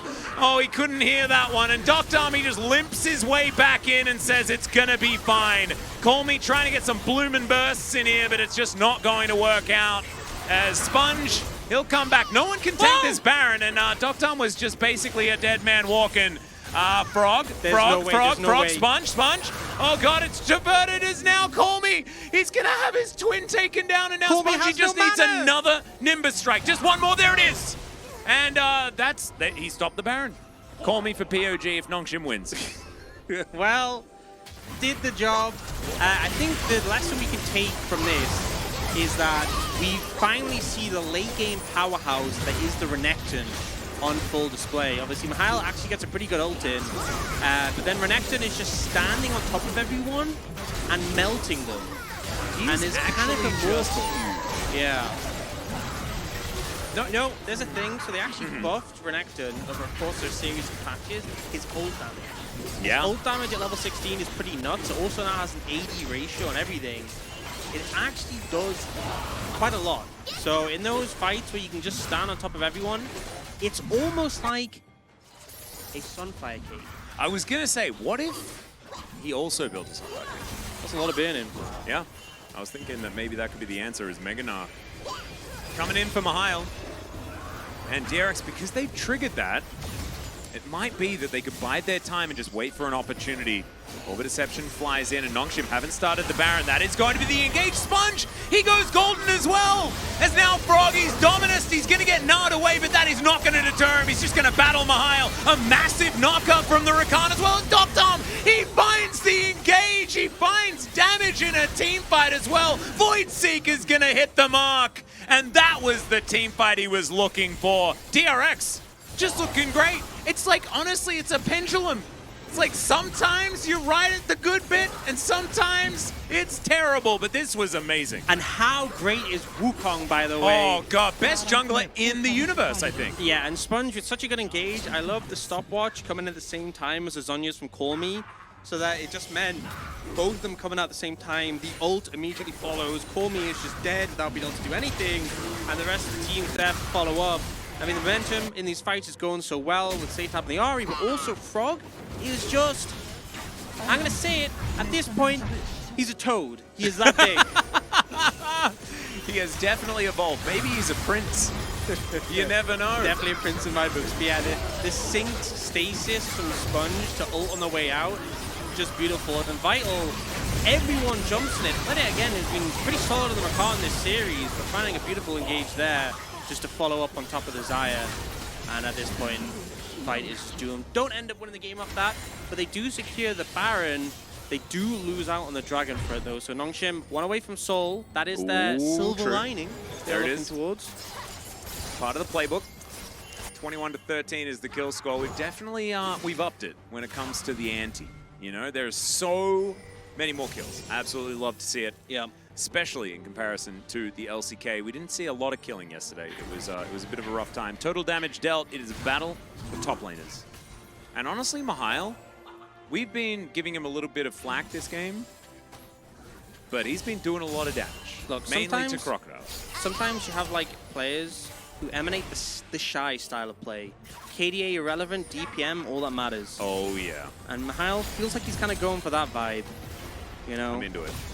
I think that's the way to do it. Nogri also was one of those. Oh, absolutely. I imagine a lot of these players probably inspired. Yeah. Look Sometimes at Nogri. When it comes to the Gnar best, play as well. not so much. Yeah. Because like as far as like hit or miss, Nogri's Gnar was 100% one of those two things. Yeah. It's a shame you can't go Klepto now. Yeah, true. He would have Omni Stone Gnar as well. I love that rune because it's like sometimes I have a useful keystone. People would sell them like, yeah, but sometimes with Hail of Blaze would be really useful. I'm like, or you could just not anything that's good. Sometimes you get a good rune, or you could just have like a good keystone all the time. You know? Yeah. You just have the one that synergizes with the build that you're going for like all the time. That would be fine. I really like the complete chaos though that represents a lot of our players. And you just pick Omnistone and it's thematic. I like the thematic vibes into that. DRX is going to be pushing towards this inhibitor. They'll be able to take it out as quickness has been popped. Everfrost is good onto Colmy, who doesn't pop Blossom because he's dead. That is the perfect counter to pop Blossom. Murder the greatest CC. Yeah. And now he's CC'd for far longer. Even in any other MOBA game, you can't CC for 45 seconds, but that is Colmy's fate, unfortunately. As Sponge getting boomerang. Mihail gets to the Mega Gnar. Voidseeker's doing a lot of work though. Doctum doesn't even have his Rabadons yet as Mihail's going to ult them away. But Frog, he is very angry. He has his Dominus popped. He is 6-2-6. Is it a Renekton POG angle? Oh, for sure. It's crazy. It's a Renekton POG. How is he so impactful in the late game? Yeah. I just feel like Nongshim haven't been able to answer him, and he gets up close and personal, and it's just too hard to kill. Yeah. He's a monster. There's no LDR on Vital as well. So Sounder has managed to knock up the Crocodile and then took all of his health bar. Yeah, like realistically, you know, you don't really want Mihail focusing the Renekton. Sounder just isn't really doing much damage anymore. Colmy cannot kill anything remotely tanky. Just good at landing the CC and doing the layup. And Vital has no LDR, so if I'm being honest... Oh, it's another fourth item more of Malmortius. Why does this keep happening, Hawks? What is going on here? Satab has no mana and no way of living. He's dead. But like, look at Frog's build. Sterak's, GA, Randuin's. Like, your only AP damage is this Nico. And look at the Nico's items. She ain't killing that Renekton. No. Anytime soon. And like, who is? I mean, Lord Doms did just get finished. Vital actually turned a crit cloak into a crossbow. Lacking maybe a bit of attack speed compared to some of the builds because of that more, but I suppose a lot of them would just go GA anyway, so not too bad. Now should be doing significantly more damage to this Frog. But even so. Yeah, but Frog's got GA. Yeah, and Sterak's, and Gordrinker. I think he's just probably fine. Still hard to kill, but maybe. If there's enough CC, he is now somewhat mortal, whereas prior to this, he was immortal. Kind of like, he's like a demigod now. Yeah, demigod. Yeah. So he's being brought back. Azir gave him a little bit of a demotion, but he's still high up there. I'm pretty sure that's lore accurate as well. Yeah, I think that's how it goes. Yeah. He was fighting with his brother just that little bit too much. As Colmy, just being a minion. Look at this. Look at this little guy. Clearing out some vision. Little minion. I really like Caster Minion. Caster Minion's kind of my favorite. Yeah? Because it's just so little and cute. And innocent. Yeah. It's also my icon in the client. Millions of Caster Minions are made every day. I know. Well, are they just asked politely to go back to the fountain and come out again? Do you believe in the theory of this is the same Caster Minion? Yeah. It's like the same group? Yeah. But then they're murdered countless times, even more. The same group is murdered even more. I don't know whether that makes it better. That is true. Oh my goodness, Frog takes most of his health bar just the whole time. But then he gets delivered into the middle of the fight. He has that GA, remember. Satab going to be taken out. Double H the same thing, but it's a double kill. Make it a triple for this Xayah. Frog, he's going to respawn, but he's just respawning to be taken down again. And Sponge, the last man alive. And honestly, that was all Vital. That is the LDR, Dave. Look at that live damage dealt. 12,100. Who'd have thunk when you build damage items, you do damage? You do a lot of damage. And now they have an Infernal Soul. Yeah, pretty good. Pretty good. It's a 3-gamer. It's a 9-gamer. Oh, it better be. So there are 2 inhibitors down as they go for this fight. I think it's just astounding the difference in how quickly Frog dies. Like, look how much health he loses there. The Engage tries to come in for Satab there. It's a good stopwatch to buy time. But the Xayah's in a really good position to keep fighting back. And the big threats, being this Arya and Ekton, aren't able to reach. Yes, the knockup comes in there, but the flash follows. And so much damage is done just purely by that Xayah. Yeah, and Doctom was almost not able to kill him. either. As Nongshim, they're going to move over towards the Baron. Of course, Sounder priority on the Void Explosion. Soul and Baron, and now Vital has a Merc Scimitar. That's no shoes. That's Vital just feeling that freedom, the sand between his toes on the beach. Yep. It's a glorious time, having a holiday. Walking pretty slowly. Yeah, I will say. The problem is, there's no Zeal item. Typically, when 80 carries sell boots, they have a Zeal item. So honestly, my personal opinion is you have the Merc Sim, which is good against, it's got MR. Well, that's the fake call me. I would sell them more and buy like a PD or something. I think that would be my play. Do you know what I, like, the one bad thing about mythic items existing is that you can't get way too much money, so you sell shoes to buy a Trinity Force. That's true. That was always my favorite, if there was just way too much money in the game. Oh, look how slow Vital is. You know what? You know what would have changed that? What? If it wasn't Infernal Soul, and it was Cloud Soul. Yeah, Cloud Soul would have made it way better. Yeah. And actually, I think because there is no Cloud Soul, I think actually Vital made a ludicrously large error. That's a blunder. That's what we call it in the business. Yeah, I mean, I suppose you get some movement speed when you auto with your W, but it still doesn't feel like enough. You get some movement speed when you use Merc Sim.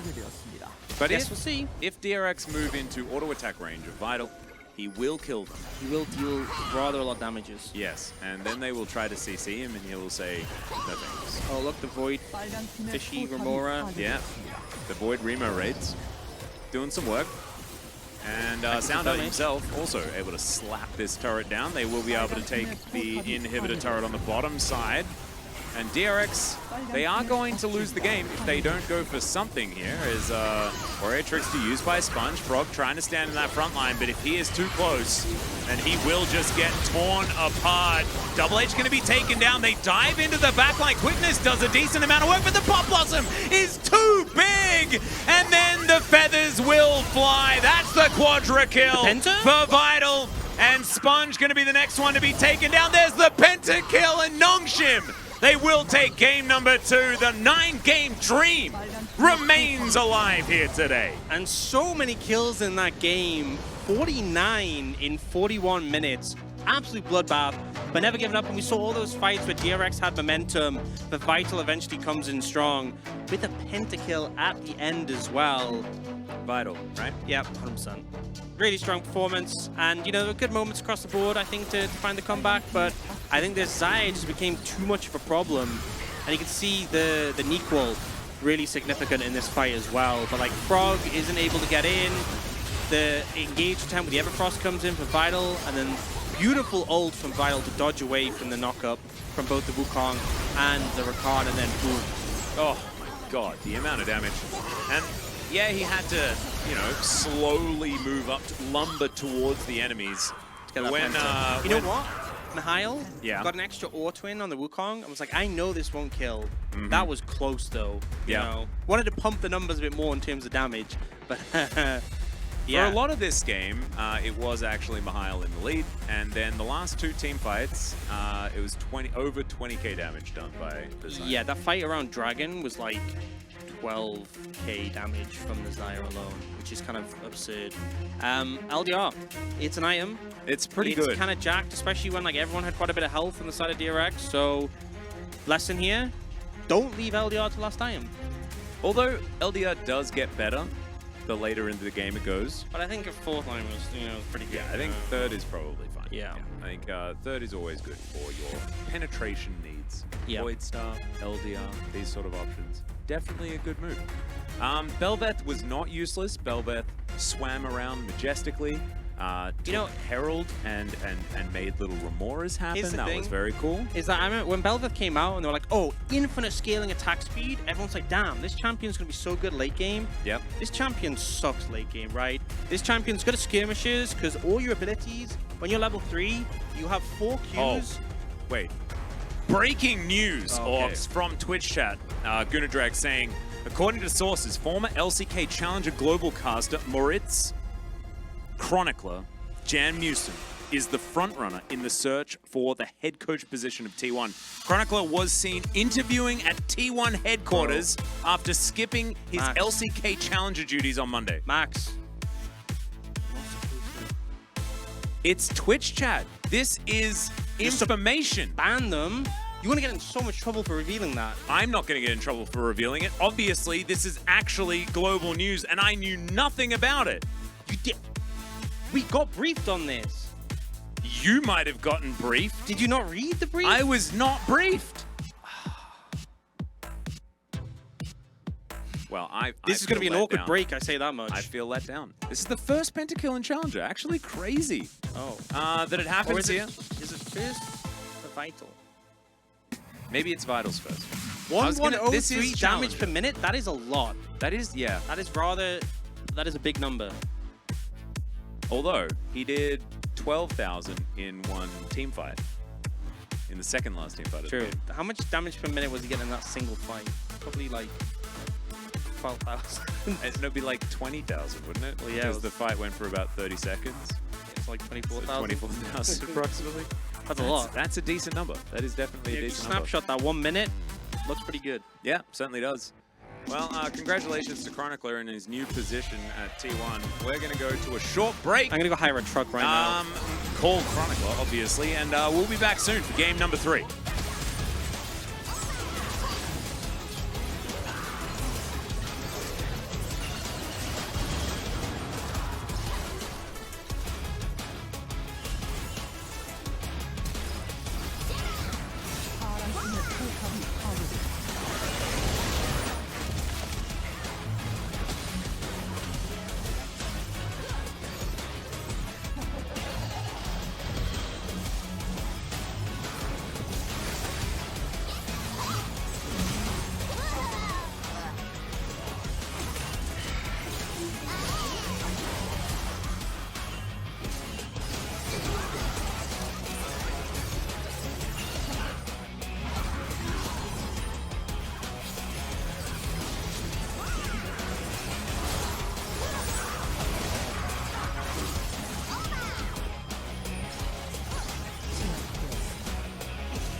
Good howdy, everyone.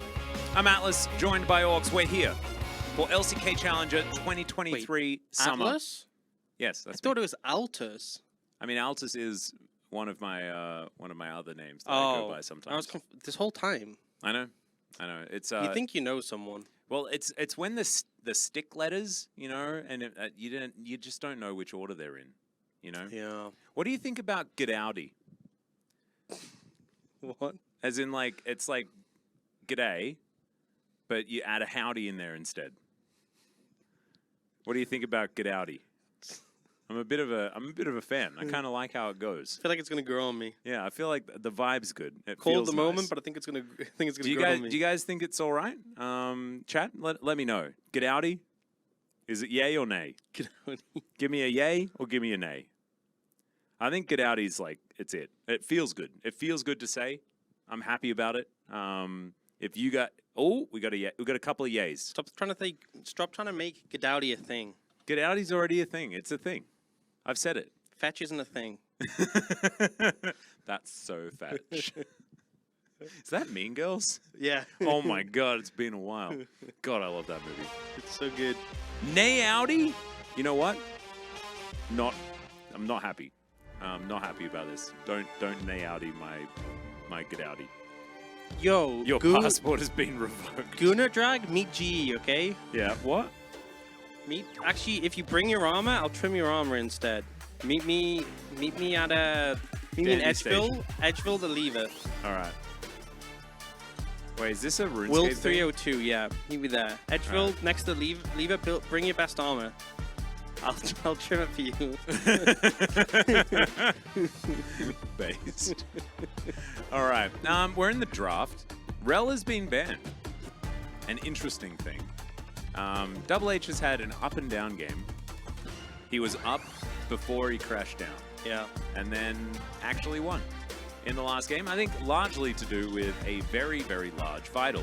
I think the last thing we've learned from this, if you look at how it's transgressed this series and we look at what's happened between the two teams, we can definitely summarize the team who wins team fights tends to do better. Culminating in the team who destroys the other's nexus. Yeah. I've always noticed, actually, and this is, like, correct me if I'm wrong, but it feels like the team that kills the most Nexus in a series really does end up winning the most. Give me 1 second, I'm checking the data. All right. Okay. Yeah, actually, that checks out. Whoa. It's a pretty high rate as well. You may have heard, there seems to be a lot of data around this room, actually. So much data. Oh, God. Nexus is destroyed? It's too much data. 1 Nexus destroyed equal 1 win? Wow. I can't believe we needed, like we've got, like, 11,000 sheets of paper. It's the secret to League of Legends, right? Oh, my God, it went out the window! Oh, no! It's got the secret of League of Legends was in our hands! How did this windowless room find a window? God, it's all gone. Wait, who's on the street trying to pick it up? No! Faker, no! No, he can't pick it up. His hand's too sore. He has 2 hands. Oh, no, Bengi's not the there. other hand. Bengi's there. No, he's not. Oh, God. Oh, God. It just got so sad all of a sudden. Okay, let's have a look at the draft. To answer the guy in chat's question, Dr. is playing, but that was also answered prior. The frog is once again croaking. Yeah. In the top side. Ooh, that was nice. Thank you. He croaked a fair bit towards the end of the last game, but he was very large before that. Azir for Satab this time around, not electing to go with the Ahri, that I think needs to just be retired. Triangle, maybe? What about a tree? That is not a Zion. That's a sponge. Yeah. You know, I don't know. The way I saw the Zaya being pretty impactful last game, so just saying, that's the kind of direction I'd be like, yeah, that was pretty good. Wigglesworth says someone picked Kale. What do you think? Probably not going to happen, but I appreciate you suggesting it. We'll pass it on. We'll pass it on. Yeah, we'll pass it on to the teams. If Yindo's here, he might be able to like write it in chat or something like that. We'll see. We'll see what we can work out. Next round of bans to come through here. Probably looking Oh, wow. at... Zaya's banned. What a surprise. I'm so shocked. They definitely shouldn't have picked it on 3. Yeah. I mean, we saw in this series, there's so many junglers that you can pick, right? Like, there were like 86 junglers banned. Wukong was picked, and it did so much. So why do you need to pick Maokai on 3 just to throw saplings at people? I don't know. Maybe because you want to throw saplings at people. No, that's enough. Yeah, might be it. Nautilus going to be taken away to deny the Kai'Sa Nautilus combo. Like that one a lot. Naughty Kai'Sa combo. Mm-hmm. Quinn ban. As Xayah Rakan, both of them banned together. Isn't that beautiful? Are you expecting a Quinn ban? I don't know. Why did you say Quinn ban? Just so that DRX can avoid getting Quinn. Because it was beard themed? Because Renekton was picked blind. Yeah, I mean, that's valid. I just thought it was maybe like an avian thing. That's true. Ooh, Quinn AD carry. Ashe support. Nifty. That gives them a lot of birds and then a Renekton. Graves? Okay. Is that Graves top? No, not the Velvet. Vital just hovering over some things and Viego's going to be locked. Yeah. Annie Viego's pretty good. You know, that's okay. That's better than... Oh! Some Ashe. There we go. And I've been playing a bit of TFT recently, and Shurima Freljord combo has been very strong. Yeah, okay, well that checks out then. I'm glad we have that inside info. Yeah, but you're going to need to run Akshan carry though, generally. Can they fit it in? Well, I mean, Ashe support, Akshan 80 carry. That's going to be how they have to do it. I really hope this is an Ashe support. It's Amelia. And Ashe Melio has looked Melio? pretty strong. That's what I love to see. Pick Leona? Yeah, bro, I can cleanse those stuns. And what? And what? Do it. I dare you. Nothing. And nothing, I think, is you know, the you answer. got your Annie, you got your Leona. Melio presses ult. Dr. Dom's going to be taking cleanse. Yeah? And it's a vibe. And then you know what I want to see? I want to see two things. I want to see kiting, I want to see fighting. Kiting and fighting? Yeah. Oh, and a little bit of biting, because there's a crocodile? I'll allow it. All right. Kiting, fighting, and biting. That's, you heard it here first. That's what's going to happen. Absolutely amazing. Sachet girl. Bun, are we okay? What's happening? Who do you think will win? Well, stagnant user.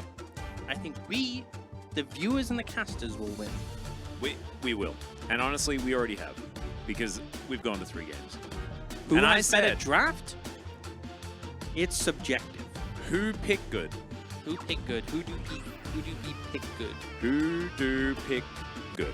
Well, you know, I think DRX do pick good. I think both compositions have strengths, but I kind of like how DRX's functions with a strong backline and a lot of peel.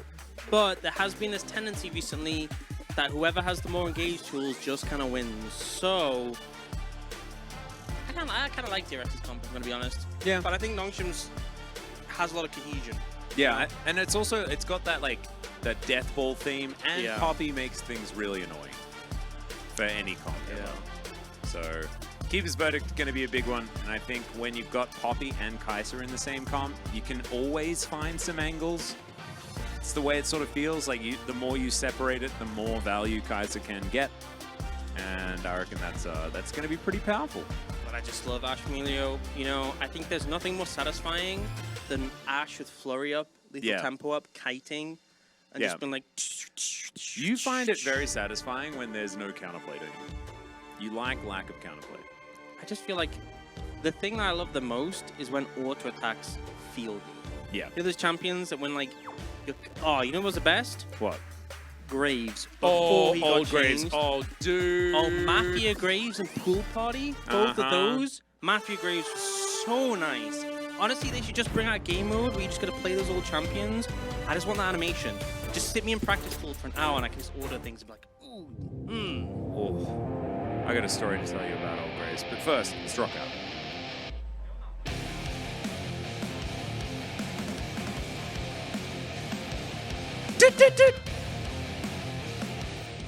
All right, that was my solo doo-doo-doos. Dan gives me one every time. Or are you not a game 3 doo-doo-doer? You just don't like it? I just didn't. I was waiting for the timing and I was a little off and I was like, I can't. I'd rather not do it than be off with the timing. Nah, that's fair enough. The pressure's on too hard. Understandable. I remember when old Graves, you'd take Doran's shield start bottom lane and never lose any trade ever. This was when, so Doran's shield got a buff in like, I don't remember which season it was, but it was very, very early. And it got a buff and the item was just giga broken. It was so strong. But if you paired that then with old Graves passive, you would just be immortal. And I remember my old mate Spawn, Jake Spawn Tiberi, him and Little Brontosaurus. He was an 80 carry player from back in Season 1 in OCE. And they would play the bottom lane. And it was, like, that combo was just gross. You could play, like, Graves Pantheon bot and just go, like, bash bros and, like, everyone would die. It was just crazy. That champion was nutty. This is also pretty nutty, as we can see. Well, that's Lane's Jova now. Yeah.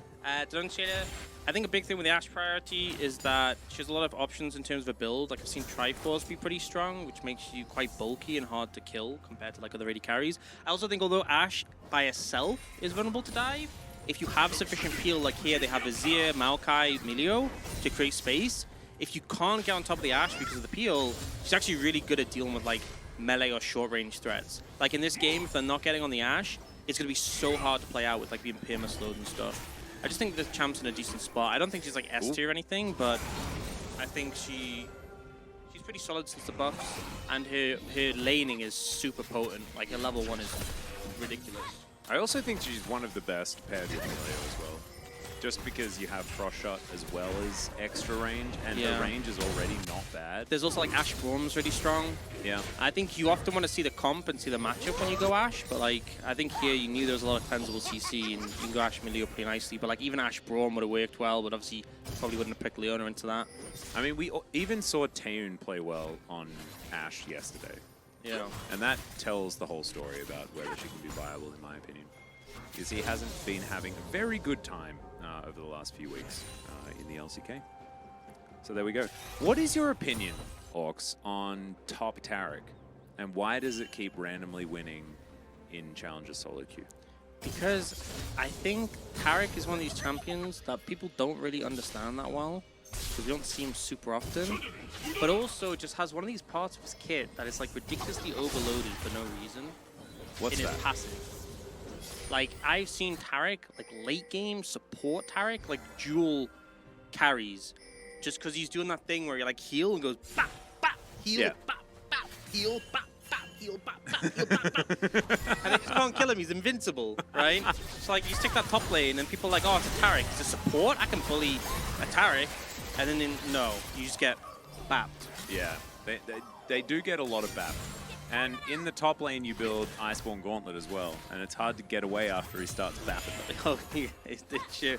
Some supports are like balanced on the fact that they're supports, and the second you give them gold generation, it's like, oh lord, he's coming. It was like that moment when you could play mid lane Sona. Oh. I don't remember when it was, but there was a moment that you could do it. Or even when you had Sona carry bot, and everyone's like, oh, well, I guess it's because you have like loads of shields and stuff, and then you saw like the power core with Lich Bane, and it was like, boom, you just get microwaved. I loved it. Oh, it was so much fun. Even I had the mechanics to play Sona when she was strong. As Sponge is going to get pushed out of the jungle here, but Sponge also has Juhan's skin, which is representing the team he plays for. Doctarm has Beryl's skin, his former teammate on Damwon Kia. Back in the day, or honestly, D+, was it D+ when Doctarm was there? It was very recent. I think there would have been a lot more good energy if they just picked full DRX comp and had all the skins.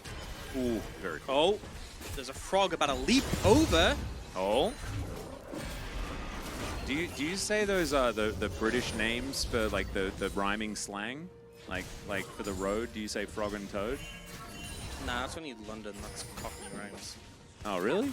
Yeah. You don't do any of that? That's a London thing. Nah, that's you Newcastlers don't do it? No. They only do it in the old castle? Yep. As Sounder is in trouble. That was swept under the rug. Oh my goodness! Where did he go? That's supposed to be a knockback, not a dead, absolutely dead back. That was not it. That was not my best work. He's gone. Yeah, I mean, he was like, okay, you want to invade my jungle? I'll invade your... Oh, wait, enemy mid laner is here. I don't have priority. Watch him disappear. Boy. Yeah, flashes into the ult. Not his best work, you know? Won't Maybe, go down in would you say he flashed into the death chamber? Yeah. In fact, the fact he flashed, he actually died quicker than if he hadn't flashed. He was further along in it. Yeah. The flash was a subpar maneuver. Yeah. I would say he doesn't know the same amount of maneuvers as whoever was flying the Millennium Falcon in Blue Harvest. That was Peter Griffin as Han Solo, of course. Oh. Anyway, yeah, sound of the alarm. Exactly. I think that's what we're going to need. Sound of the police? Yeah. It's the sound of something. Yeah. As Blooder's got a backpack and a dream. And a campfire. As Satab is hitting Colby. If Sounder is alone in the enemy jungle and dies, did it really happen? Well, I mean, yes. He'd have to die to a camper to be alone. And then if the camp was there, he wouldn't be alone. That's true. It would be very hard for Sounder to kill himself without there being anyone there to witness it. Well, it depends if you count camps as like... Are you saying that the bramble back there that you can see lumbering back towards his home is not sentient? I think if you believe it's sentient, then you have to think about how messed up it is that you just thousands of them killed every day on the Rift. Yeah, I On mean, purpose. it's all just. You know, I'm Team it's all Ivan, just ignorance. if I'm gonna be honest. Yeah, me too. Even like I'm gonna say, that's pretty messed up for Maokai. Okay, he just launches his saplings like he's just gonna let them die. And he's just killing those chickens. Like, not cool.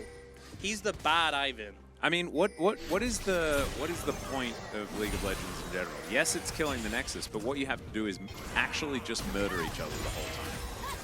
Yeah. And do you remember like the old lore was like the whole point? Ooh, flash out. So there's the arrow as well as Dr. Arm. He's got a cozy campfire and he's just shooting. Thankfully, Eclipse exists. Do you remember the lore for League of Legends used to be that we were like looming people we controlling were summoners the and we'd control them. But then like the whole thing was that all the champions represented their regions. And the reason they fought in Summoner's Rift was to solve political issues without war. So let's say two countries had a disagreement, instead of having a war against each other, they would just send in their champions and they would battle it out to solve the political issues. But it doesn't really make sense with a lot of the characters in it. Cause like, how does Shadow Owls have political representatives? That's true. How does the Void have political representatives? Yeah, it didn't and also, why does the Void always have a representative on the map? And why are there Void times? Representatives on both sides sometimes? You Yeah.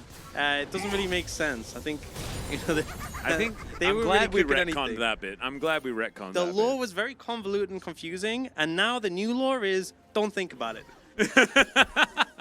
Well, the new lore is actually just it's even more convoluted, but it does help out if you're making what is an even MMO. the lore?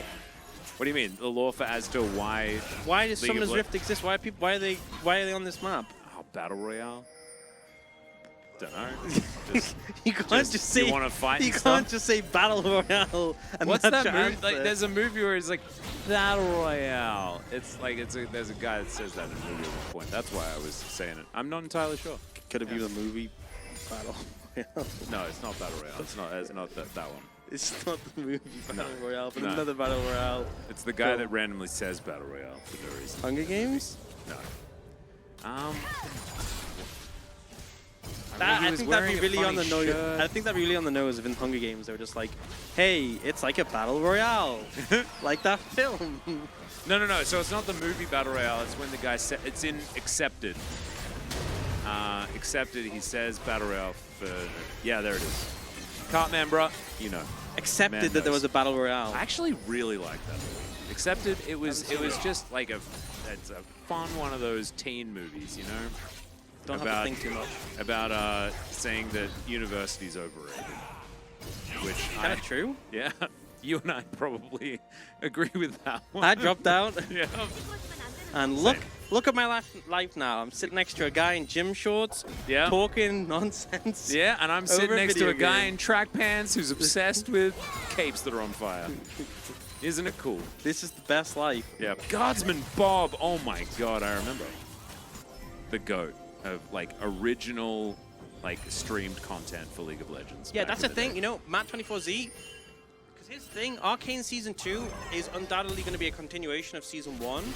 I think it'd be super cool if it was kind of like Love, Death, and Robots, and we just got like more stories from different areas.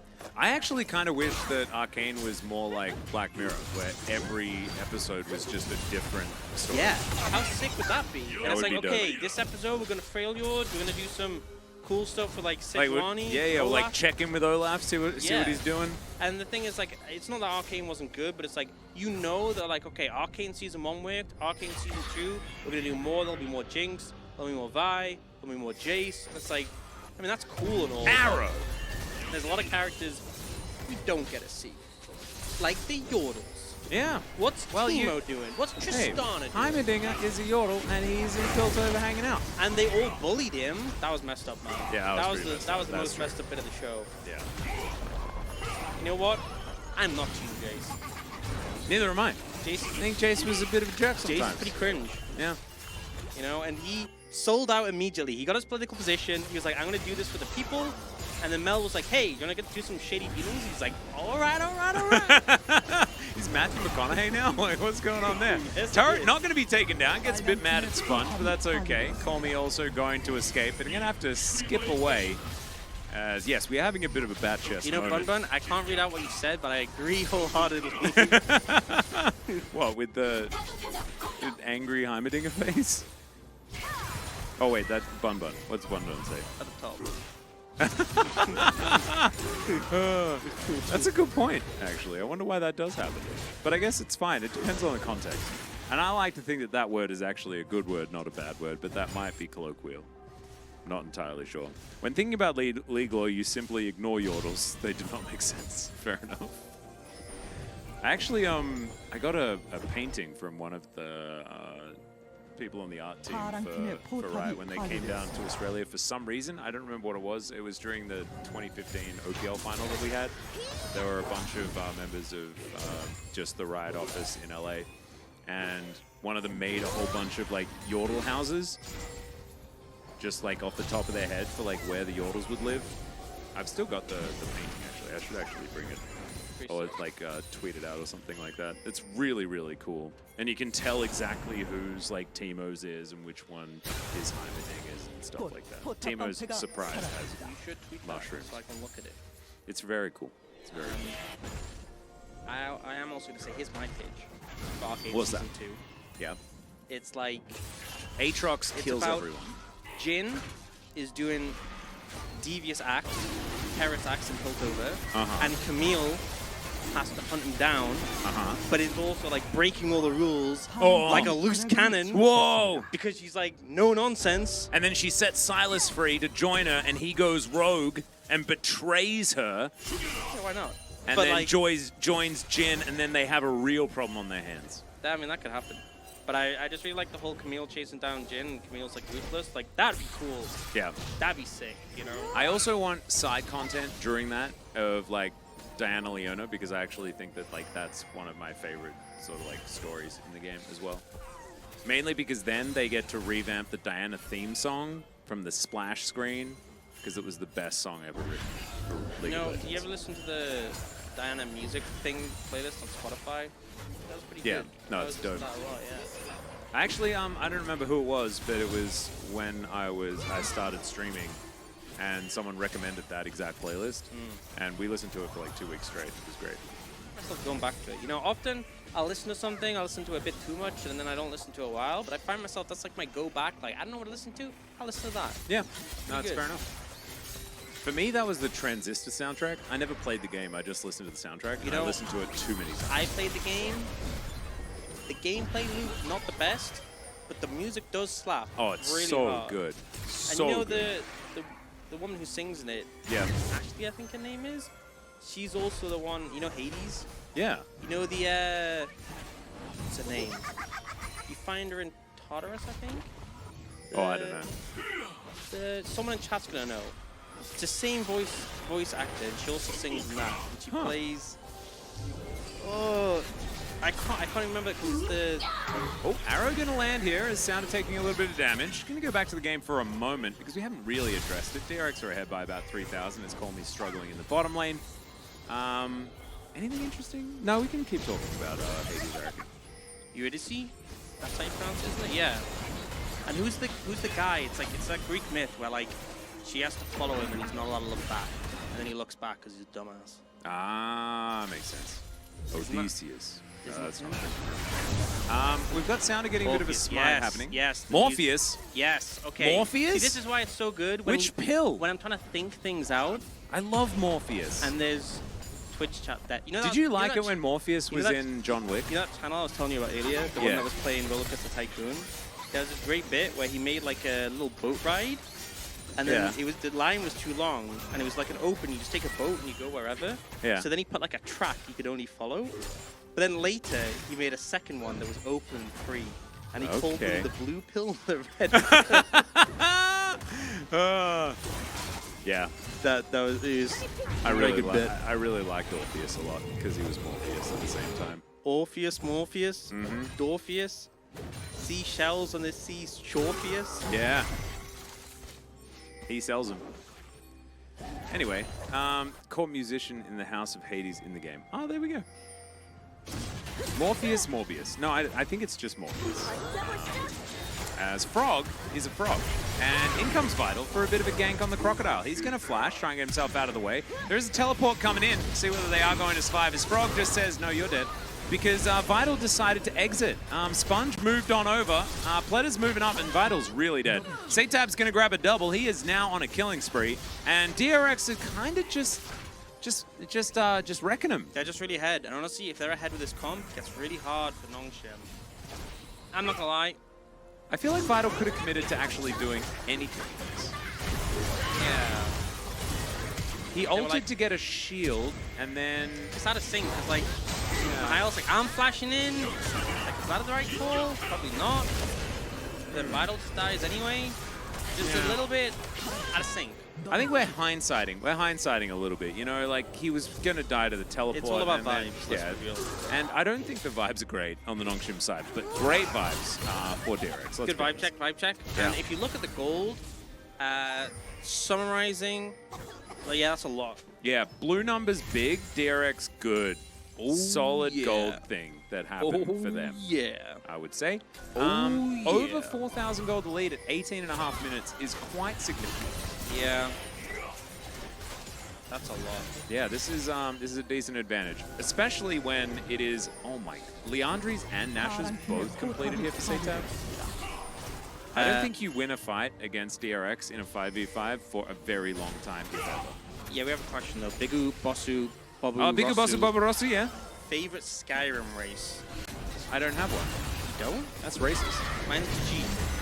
Ah. Are they the cat people? Yeah.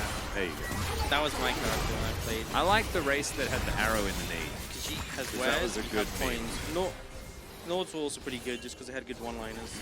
I always, like, every time I played Skyrim, I immediately just joined the League of Assassin thingy or whatever. Oh, yeah. I just couldn't help it. All I wanted to be was an assassin person. Oh, I remember when I had to do one assassin mission, and I did it in this really convoluted way where I like got on top of like a rooftop area and I did like a jumping headshot. And I was so satisfied with it. That's sick. Yeah. I found, like, Skyrim confused me because it was so open-ended and so unhandholdy that I just didn't know what I was doing most of the time. Very easy to get side. Yeah, and that was my experience of the whole game, was like not knowing what the point was ever. Yeah. And then I'd steal everyone's stuff, and then people would get upset. Oh, and it was all about just leveling up and getting armor and getting gear, and be like, what was I doing? I could have been playing Diablo this whole time. You come back to the story that hasn't progressed in all this time. It's like, I'm glad you rushed here. This is so important. Like, yeah, no, it's brother, it's been like 7 years. Yeah. I actually just reinstalled this on my new computer. Oh no. Wondering if Diablo plays Diablo is a thing that I do daily. I do just wonder that. Just all the time. Atlas, can you do a collab cast with Asterix OC Supremacy? No, because we're both play-by-play. And we're also both... We're just... I know Asterix has tried to do not play-by-play, but I wouldn't recommend it. You know, him and I, we should stick to the thing that we're good at, I think. Thankfully, we have the Valdanalist, so if we need to do double play-by-play, Valdez is actually, like, pretty good at being the analyst guy. But I think that, unfortunately, Jake and I think we're stuck in our role. I think it's just the way it goes. Rorch, love you too, mate. How's my rogue doing? Absolutely fantastic, Zalorian. I have stopped leveling quite as much as we've got some teleports coming in. So let's check out the game for a moment. As Satab, that is a beautiful solar flare on top of him, and he's going to be taken down. Still, Sounder gets himself to turn into an Azir, and isn't able to really do too much. As now we can see the arrow. It flies in majestically, and DRX are looking to turn at the Melio. It's going to go down, but it's another very angry frog in the form of a crocodile, going aggressive here. As now Sponge looking for the opportunity. You know Sounder possessed the Azir and then built his own tower. Oh, did he? Did he actually just DRX passive it? pay for it? Oh my, that is so unfair. That is, I didn't even know you could do that. Yeah, and look, and he did so much. I think a big contributing factor to his damage was actually the tower as well. I think it actually was a pretty big contributor here. So yeah, so they finished up the tower. And he's just like, because look, blue tower, and it's like, you know what? I'll make a new one. Yeah. Oh, there it is. We got the slow-mo as well. It's actually so cool. I think that's a big reason he did so much damage. He's just whacking on people here. Yeah. I mean, Frog takes a couple of shots. Okay, doesn't actually do... Oh, there's one. Yeah. Yeah. Yeah. Wow. So it didn't actually do a whole lot, but it was very cool that it happened. Yeah, Partial Patrick is my second cast as Yeah. LCK CL. First this season. Yeah, last in spring, Orcs valiantly came in once again, took the spot on Chronicler. Is Double H going to get arrowed to the knee? Speaking of Skyrim, love that. Love it when a plan comes together. But he is going to be able to limp away from this one. Might need to go to hospital, but he will at least survive. Oh, we do get Triforce Ash, Kraken Triforce. What a build. Hey, there we go. What is a build. It Wit's End next? That's what we saw, actually. I think it was Kraken Triforce. I think Runan's is pretty good, dude. You can kind of do what you want, though. You can go I'd like to Runan's. see that. You can go, like, a lot of things forward. You go, like, Titanic, you go GA. Are you enjoying it? Kira asked, are you enjoying Challenger? Yeah, it's great. I just love the vibe of the cast, the fact we're interacting with chat. And the fact that you don't need to feel glued to commentating the game. Yeah, and you just come back to the interesting bits. Yeah. You know? You just hone in. Like these dragons that are flying towards the Leona one more time. Leona's soaking like, so much engage and presses W, and look at how fine Double H is. And like if it's a fast-paced game, it's just all gameplay, you know? But then in games like this one, it had a little bit of a hiatus, and now we're back, and teams are going ham. Yeah, it's pretty good. And now, I think DRX want to get Baron, but also don't want to risk throwing the game completely, and there's a Drake coming up. Yeah, Bigger Bosu, Bobby Rosu, I kind of agree. I would like a more realistic League of Legends. I also find it ridiculous that there is a player called Frog, and that is clearly a crocodile. I only play games for the realism is a hilarious thing to say, and I love it. I love the clear sarcasm. It's hard to see sarcasm in text sometimes. As Call Me died while that happened, we didn't really need to commentate it because it was just Annie dying. That's how that one worked. And now, that's an opportunity to head towards Baron. No flash for Call Me either. Does have teleport in 25 seconds when he does come back. But there is a big, angry crocodile. Look at this guy looming. And that's Baron. That is Baron. Baron. And going to be secured. DRX, let's see whether they can break open the base with this one. Dragon. Dragon. Baron. Dragon. Dragon. Okay. Hextech Dragon. Oh, look at Doctorm. Doesn't even blink. Doesn't even miss an auto on the red buff. Like, look, I'm busy here. Yeah. You guys do your thing. And then, I'm sorry, Brendan. Yeah. Human. Human. Absolutely human. Although, if that Blast Cone wasn't there, I think Call Me dies in about the same way. Yeah, that's valid. Yeah. As they are going to be able to take this Hextech Drake. That is going to be Hextech Soul Point here for DRX. Triple Hex into the soul would be a lot of value. That Drake is kind of buster. Yeah, I mean, the only thing I can say is that Intra and Ash, you're probably pretty perma-slowed anyway, so, you know, how much worse can it get? A lot. Tool Dealer, so Doctorm was in the LCK, yes, played for a great many teams, and wasn't Platter an 80 carry? He was, but prior to being an 80 carry, his name was Becca, and he was a support. So he's just flexed back to being support. And honestly, Pletter's pretty good still, as it turns out. Even on this Melio, who wasn't even a support when he was playing the role. So there we go. Probably been thinking about going for a bit of a change like this for a while. Is Sounder going to get slowed down? Actually, it's getting poked out, to be honest. Heroic charge into the wall, but Frog, he goes golden, happy to break that stopwatch, breaking those chains that bind Orcs, as it turns out. And they are going to be able to take down the inner turret.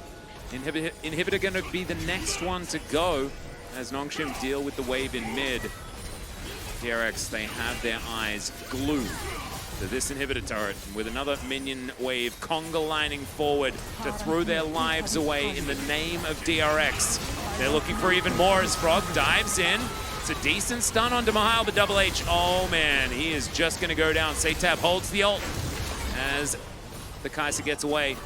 And DRX just moving like a unit. I really like how they're not overextending, they're not over-investing, and they're just going to take the things in front of them. Super tight, and this is the power of this composition. It's so hard to engage on when DRX is doing such a phenomenal job of staying really tight. And sometimes, if you're so close together, it can be a bad thing against AoE engages like Annie, except you have Milio.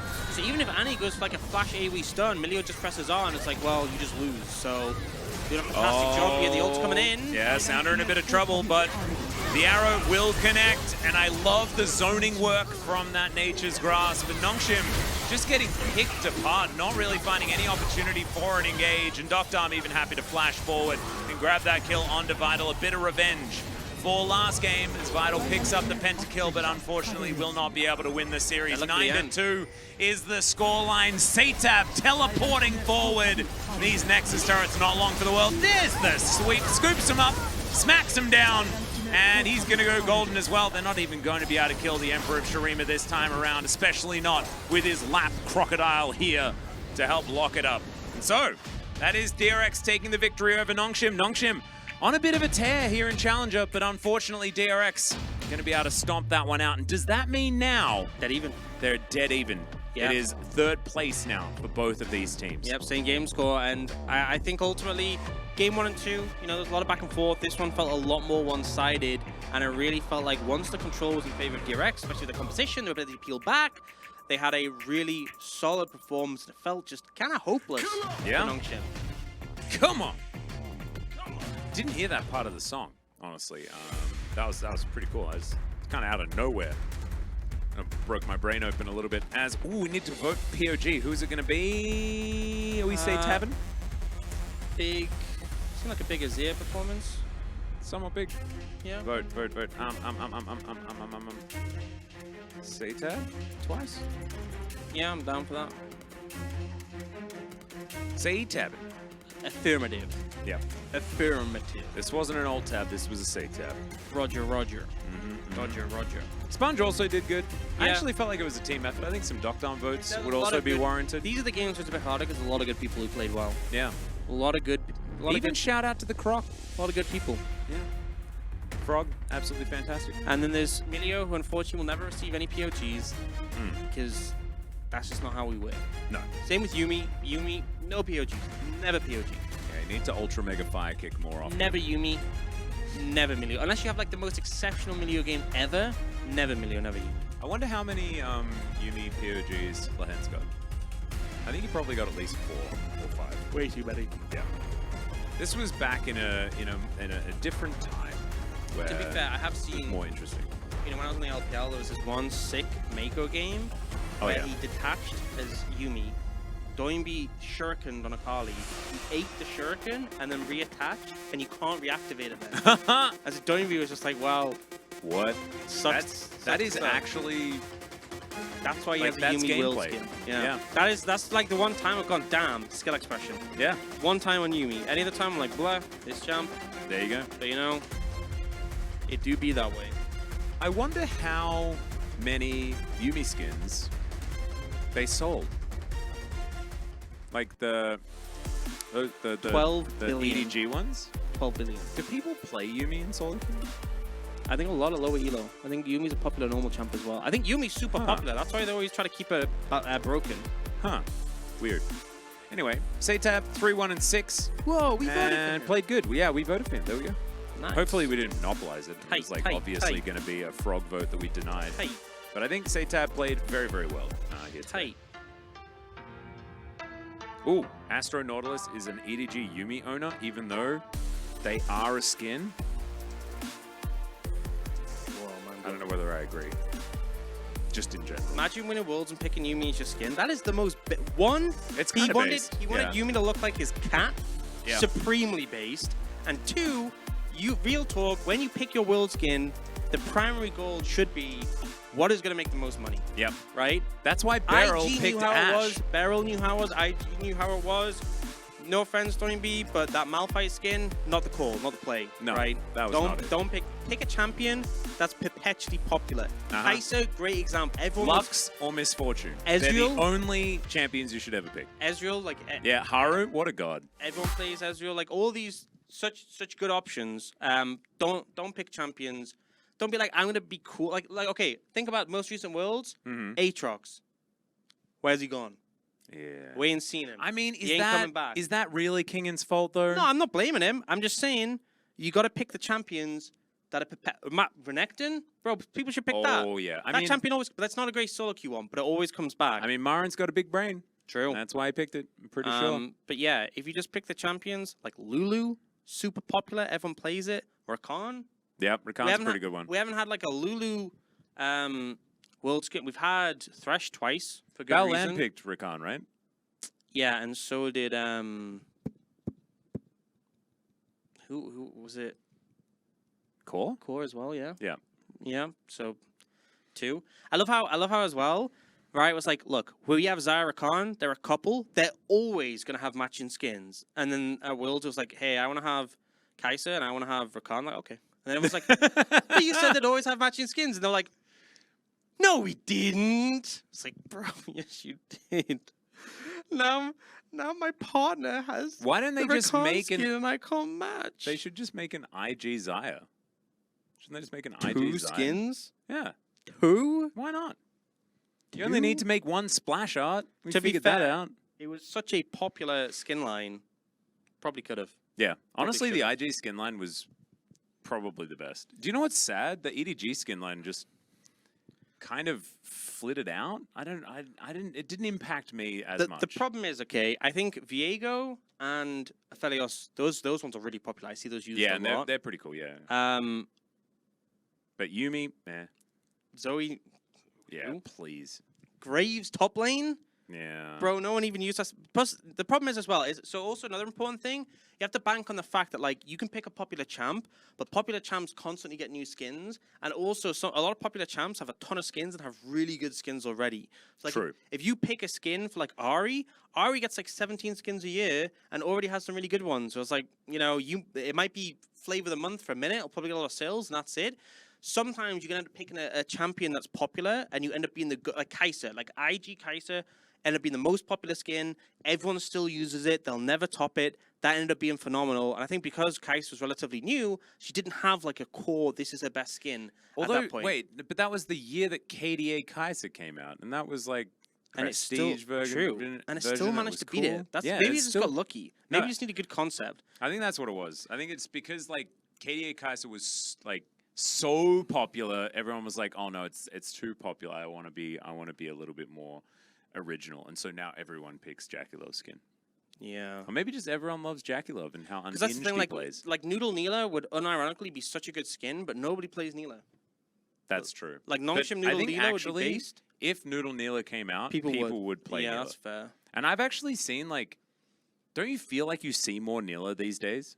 I feel like I see more Neela these days. Not my games. Yeah, I don't know. Just feel like I see more of it. Noodle Neela will be the best skin that'll ever be made, though. Yeah, for sure. That's when Nongshim wins Worlds in 2023. Yeah. You heard it here first. Well, second. Who 'cause would we said it last would time. you want a skin for? If you had to pick a champion for like Mordekaiser. Mordekaiser, why? Because it's my favorite champion. Oh, okay. That's Just a good like reason. Mordekaiser. But I'd also have like, so my skin for Mordekaiser would revert Mordekaiser back to his original form prior to the rework in 2015. How crazy is it that we haven't had a Nautilus skin? Hmm.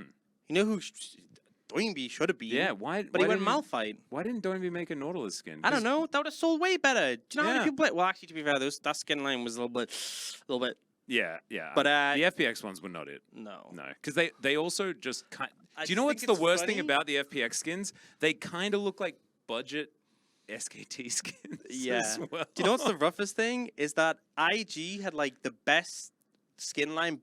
I think they are the best selling of all time. Yeah. Year later, FPX like, this is our chance, right? LPL's winning Worlds. Like, Yeah. Jackie Love's been talking, oh yeah, I've made like 64 billion for my skin. And they're like rubbing their fingers, like, okay, we're ready. And then the skins come out and everyone's like, eh. Yeah. Like, can you name all of the champions that are FPX skins? Tien got at least Sin skin, didn't he? Yeah. Yeah. I don't remember what it looks like. The Malphite skin. Yeah. I don't remember the bottom lane at all to save This my is- life. This is what I mean. Oh wait, what even was it? This is what I mean. Oh, dude. But Sport was Thresh. It was Vayne AD carry. Vayne? GP. This is what I mean. No one even remembers the skins. That's how much they've like gone out of a memory. Like no one even remembers. Whoa.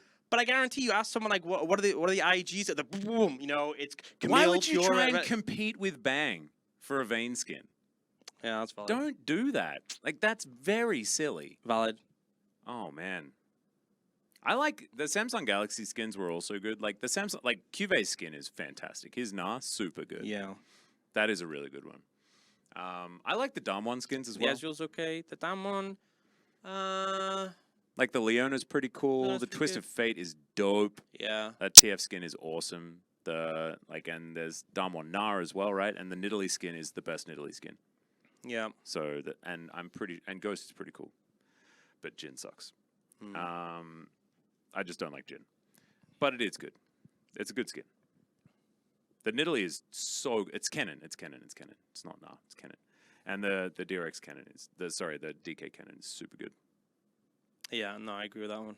That one's pretty good. TPA skins, true though. That is the base take. That is the base take. Trophy themed, with those skins. Yeah, the gonk themed skins. So you threw as TPA Mundo, you throw the trophies and it makes the most satisfying noise ever. TPA Shen smacking on stuff with his thunder sticks, and the TPA Jax. Oh god.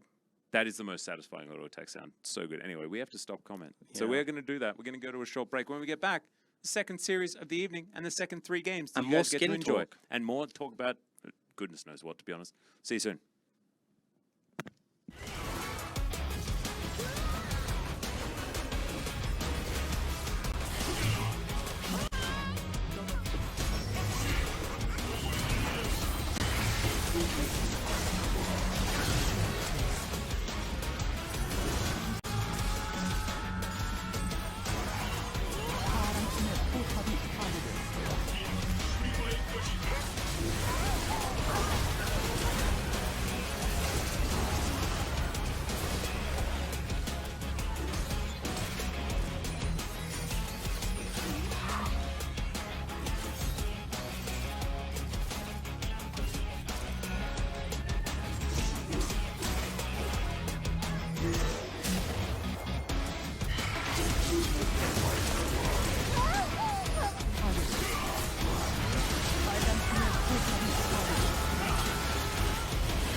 포탑이 파괴.